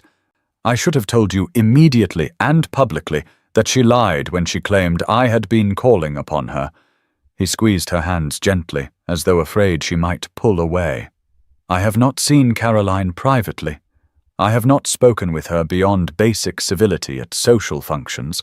Everything she told you was fabrication designed to separate us, and I was a fool not to realize she would attempt such manipulation." Eleanor felt tears gathering in her eyes, but they were good tears now, joyful tears that washed away the pain and doubt of the past days, and she watched as James took a deep breath, as though preparing for the most important words of his life. "I love you, Eleanor," he declared, his voice growing stronger and more certain with each word. "I love you beyond measure, beyond reason, beyond anything I thought myself capable of feeling. You are brave enough to refuse a duke when he wronged you, brilliant enough to match me in any conversation, strong enough to give me a second chance when I deserved none, and you have made me better than I was, better than I thought I could be." Then before Eleanor could respond, before she could tell him that she loved him too, and that her fears had been foolish, and that she was sorry for doubting, James released her hands and lowered himself to one knee there on the floor of the King's Theatre, with hundreds of London's elite watching from the boxes above. He reached into his coat and withdrew a small velvet box, opening it to reveal an emerald ring that caught the gaslight and threw green fire, and Eleanor recognized it immediately as an heirloom, something precious and meaningful rather than merely expensive. "This was my mother's ring," James said, his voice carrying emotion that he made no attempt to hide. "She wore it for 40 years and told me before she died that I should give it to the woman who captured not just my attention but my heart. I have been waiting for that woman for years, Eleanor, and I found her in you." The opera house around them was so silent that Eleanor could hear her own breathing, could hear James's breath, could hear nothing but the two of them and the momentous question that hung in the air, waiting to be asked. "Eleanor Hartley," James said with his eyes locked on hers. "I know I wounded you terribly once in public before many of these same witnesses. Let me now declare before all these same people that I love you with everything I am and everything I hope to become. You are brave and brilliant, and you have made me better than I was. Will you do me the extraordinary honor of becoming my wife?" Eleanor's eyes filled with tears that spilled over and ran down her cheeks, but she was smiling through them with joy so intense it felt like sunlight breaking through storm clouds, and all her fear evaporated in the face of such public, undeniable declaration. She saw James's love plainly written in his face, in his eyes, in the way his hands trembled slightly as he held the ring, and she understood that he had chosen her not privately where it could be hidden or denied, but before all the people who had witnessed her humiliation at Almack's, creating symmetry that was perfect in its justice and its romance. "Yes," she said, and then louder so that more could hear, "Yes, James, yes, I will marry you. You sent me 21,000 roses. You wrote me a letter that laid bare your soul. You confronted your past publicly to defend me. You have proven yourself over and over in ways both grand and small. How could I possibly say anything but yes?" James surged to his feet and slipped the emerald ring onto her finger where it fit as though it had been made for her hand, and then he pulled her into his arms and kissed her before all of London society with passion that was barely proper but absolutely sincere, and the opera house erupted into applause that started in the nearest boxes and spread like wildfire until hundreds of people were clapping and cheering their approval. Someone called out from an upper box, "About time, Ashford," and the comment drew laughter that released the tension that had held the crowd in thrall. And suddenly everyone was talking at once, exclaiming over the romance of it all, declaring it the most extraordinary proposal they had ever witnessed, and Eleanor heard through the noise that she and James were already being called the love story of the season. James pulled back just enough to look into her face, his hands cupping her cheeks as though she were something precious he needed to hold carefully. "I love you," he whispered for her ears alone. "I will spend the rest of my life proving worthy of you." "And I love you," Eleanor replied, her voice thick with tears and joy. "I am sorry I doubted. Sorry I let fear blind me to what was right before my eyes." They stood together at the center of the opera house floor with applause raining down upon them from every box. And even the orchestra conductor had turned to watch with his baton forgotten in his hand. And Eleanor thought that this moment of public triumph was the perfect counterpoint to her public humiliation, that what had begun so terribly at Almack's had been transformed into something beautiful here at the King's Theatre, and she understood that sometimes the greatest love stories are those that overcome the worst beginnings. 6 weeks after the proposal at the King's Theatre that had scandalized and delighted London in equal measure, Eleanor Hartley prepared to become Eleanor Rothwell, Duchess of Ashford, in a ceremony that promised to be the social event of the season. The wedding was held at St. George's, Hanover Square, the same church district as Almack's assembly rooms, where their story had begun so inauspiciously, and the choice of location was deliberate on both their parts. A public statement that they were reclaiming the geography of Eleanor's humiliation and transforming it into the setting of their triumph. The church was filled not with traditional white flowers, but with roses in arrangements that told the story of their courtship. Crimson like the first delivery, white like the second, pink like the 15th day when Eleanor had finally kept them, and rainbow-colored like the 7th day when James had first varied his approach. And there were exactly 21 arrangements representing the 21 days he had proven himself through persistent devotion. Eleanor stood in the vestibule of the church wearing ivory silk that gleamed like moonlight and her mother's pearls at her throat, the same pearls her mother had worn at her own wedding 40 years prior, and she felt radiant in a way that had nothing to do with her gown or jewels, but everything to do with the certainty in her heart. Her father stood beside her offering his arm, and for once his expression carried genuine warmth rather than calculation, for even the Earl of Hartley had been moved by the extraordinary courtship that had led to this day.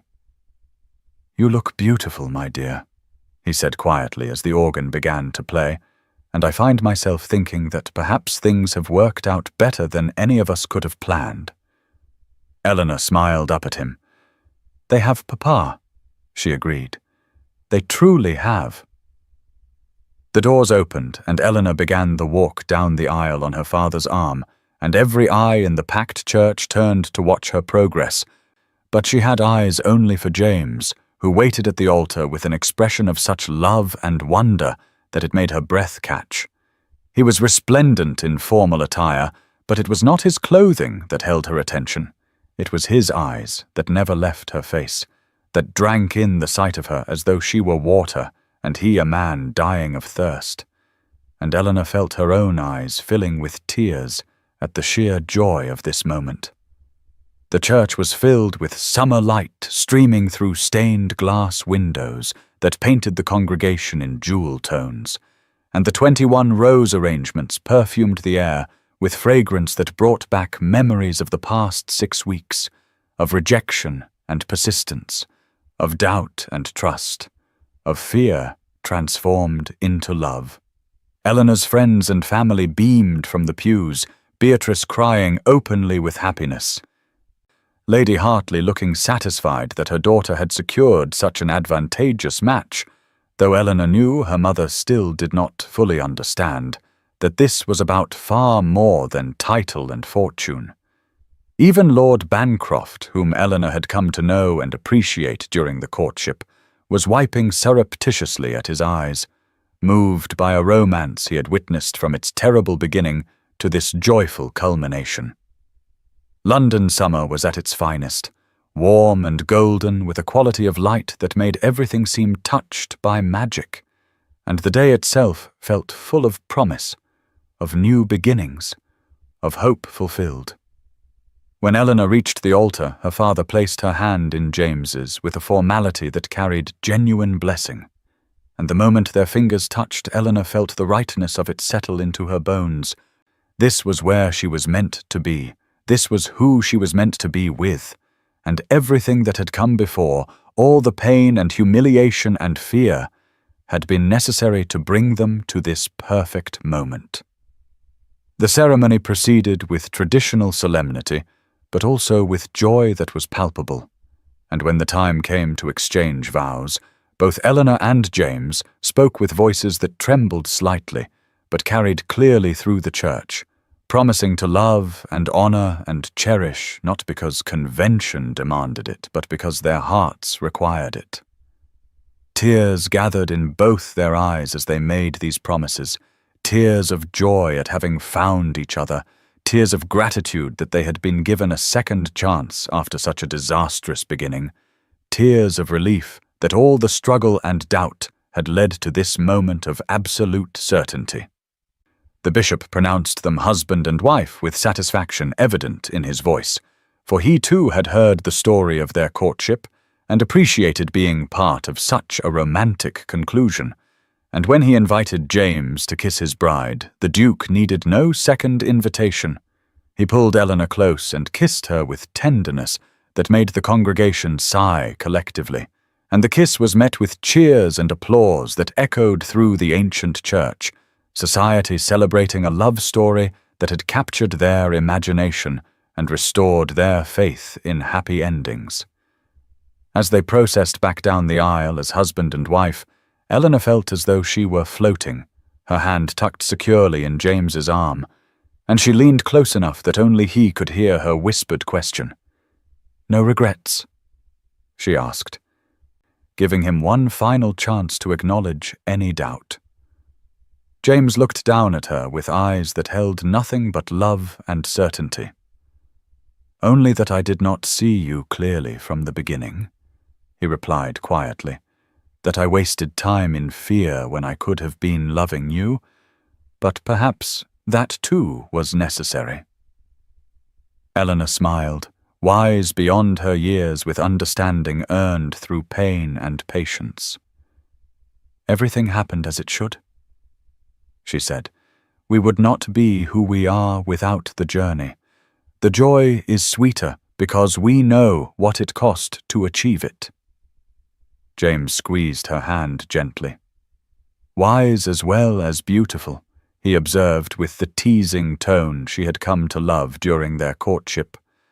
"I am a fortunate man indeed." "And you are fortunate I am forgiving," Eleanor replied with matching lightness. "For without my capacity for forgiveness, you would still be sending roses, and I would still be refusing them." They emerged from the church into brilliant sunshine and were met with a shower of rose petals thrown by well-wishers, and as they climbed into the carriage that would carry them to the wedding breakfast, Eleanor looked back at St. George's and thought how different this departure was from her flight from Almack's just 2 months prior, how completely her life had transformed in such a short time, and she felt nothing but gratitude for every moment of the journey that had brought her here. 1 year after Eleanor and James exchanged vows at St. George's, Hanover Square, they hosted a ball at Ashford House that would be remembered as one of the season's most elegant affairs, though the true purpose of the gathering was known only to their closest friends until the formal announcement was made. As guests arrived at the Duke's magnificent London residence, they noticed rose petals scattered across the marble floors of the entrance hall, a gentle callback to the courtship that had captured London's imagination, and those who had followed the story from its scandalous beginning smiled at the romantic touch.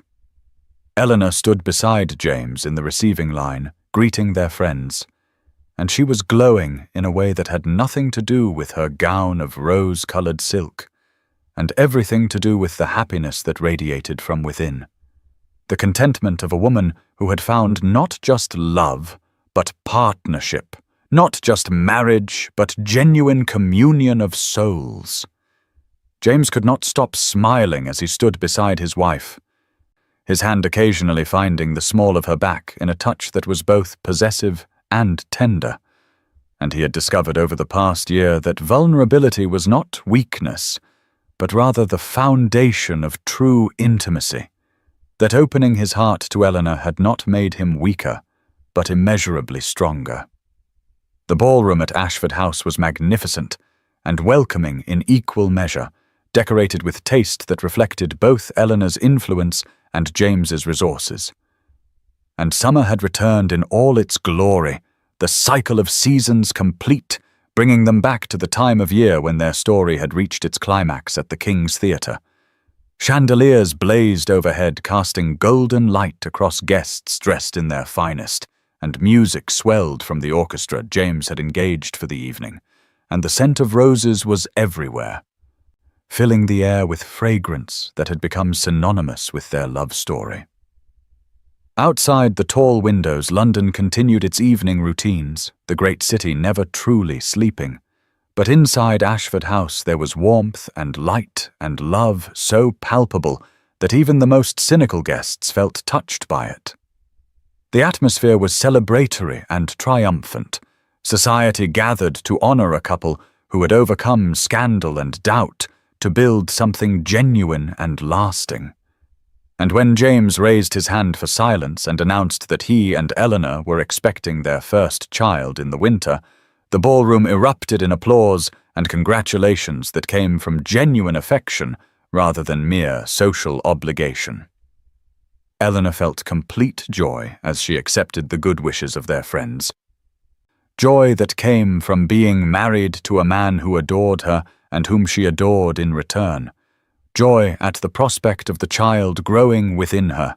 Joy at the knowledge that their love had been built on foundations of honesty and tested by adversity, and had emerged stronger for both. She looked at James and saw in his face the same wonder she felt, the same gratitude that fate had brought them together despite the inauspicious beginning, and she understood that every difficulty they had faced had been necessary to forge the bond they now shared. When the orchestra began playing a waltz, James led Eleanor onto the floor for the first dance as host and hostess, and society watched with approval as the Duke and Duchess moved together with the grace of two people perfectly attuned to each other, lost in their own world even as hundreds observed. Who would have thought that day at Almack's would lead to this? Eleanor murmured as they turned across the polished floor, that public humiliation would transform into private joy, that roses sent in penance would become symbols of the greatest love I have ever known. James pulled her infinitesimally closer within the bounds of propriety. I am grateful for every rose, he replied quietly. For every rejection you gave me, because each one taught me that you were worth fighting for. Grateful for every moment that brought us here, even the painful ones, especially the painful ones. Eleanor looked up at him with eyes that still held the power to make his heart race. Even the painful ones? She asked, though she knew the answer already. Especially those, James confirmed, his voice carrying conviction. They taught me that true love requires courage, Eleanor. That vulnerability is not weakness, but strength. That you were worth every fear I had to face, every wall I had to tear down, every rose I had to send. Nearby a guest leaned toward her companion and commented in a voice pitched to carry, "The Duke and his Duchess, quite the love story, is it not? From scandal to romance, from humiliation to triumph. I do not think I have ever witnessed anything quite so extraordinary." The companion nodded enthusiastically. 21,000 roses, she breathed with the wonder of someone recounting a fairy tale. One can hardly imagine such devotion, such persistence. Surely it proves that true love can overcome any obstacle. As Eleanor and James continued their waltz, oblivious to the comments and content in their own happiness, the ball swirled around them in a celebration that was both ending and beginning, ending the story that had begun at Almack's more than a year ago and beginning the next chapter of their lives together. The rose petals on the floor were trodden by dancing feet until they released their fragrance more fully. And Eleanor thought how perfectly the symbol fit.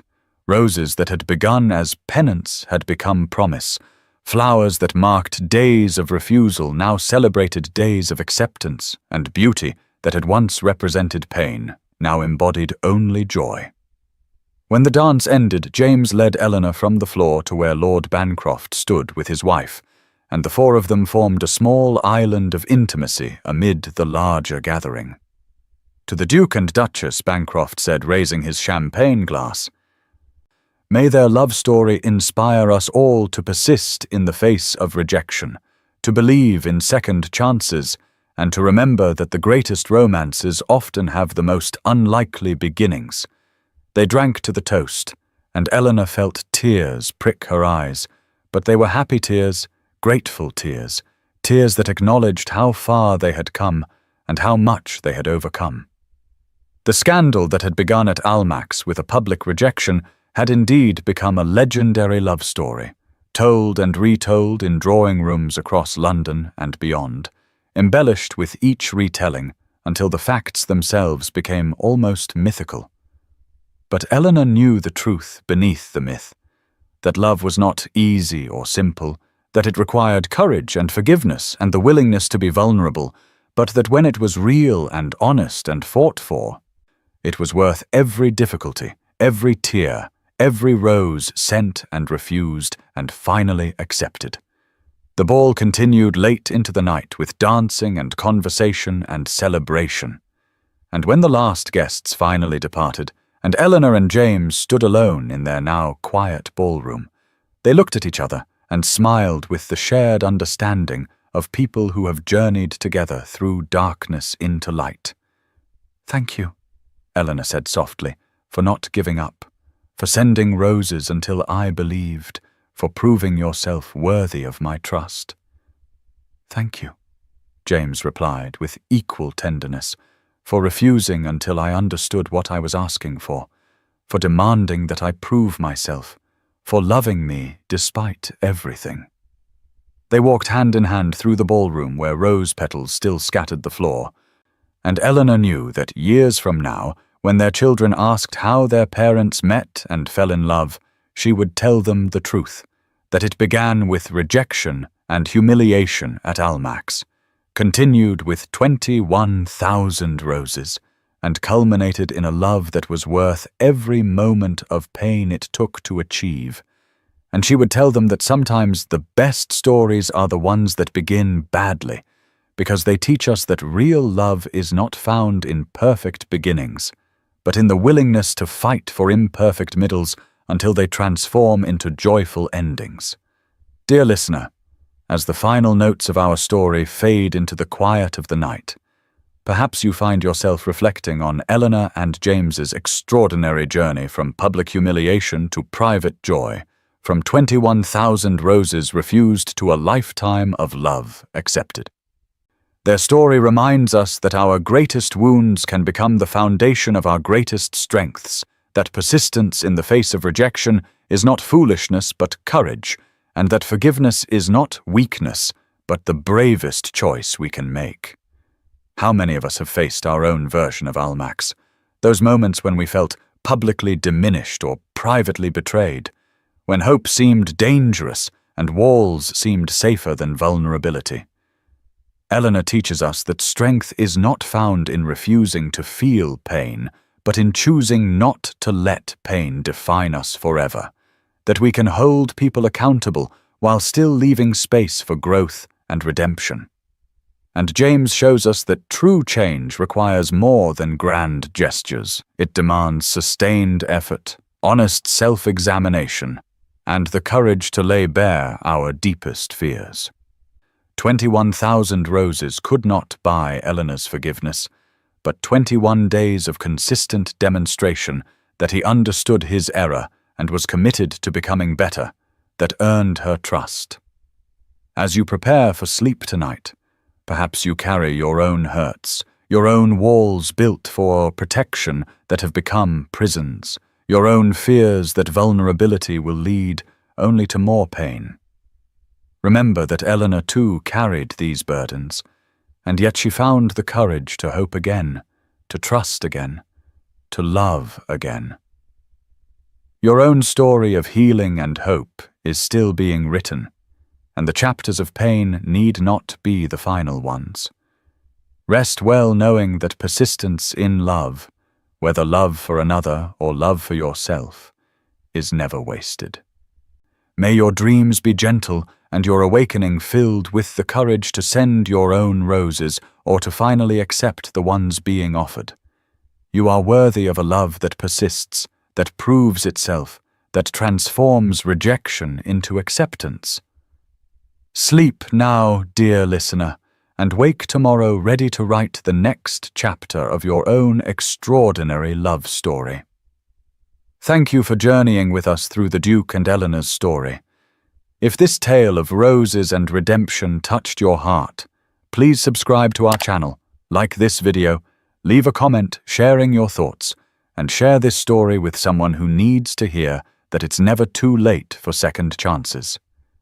Your support means everything to us and inspires us to continue bringing you stories of love, forgiveness, and transformation. At the end of this video, you'll find another unforgettable story waiting for you. Click it and discover your next emotional journey. With gratitude and warmest wishes for your own happy ending, Legends of the Fall.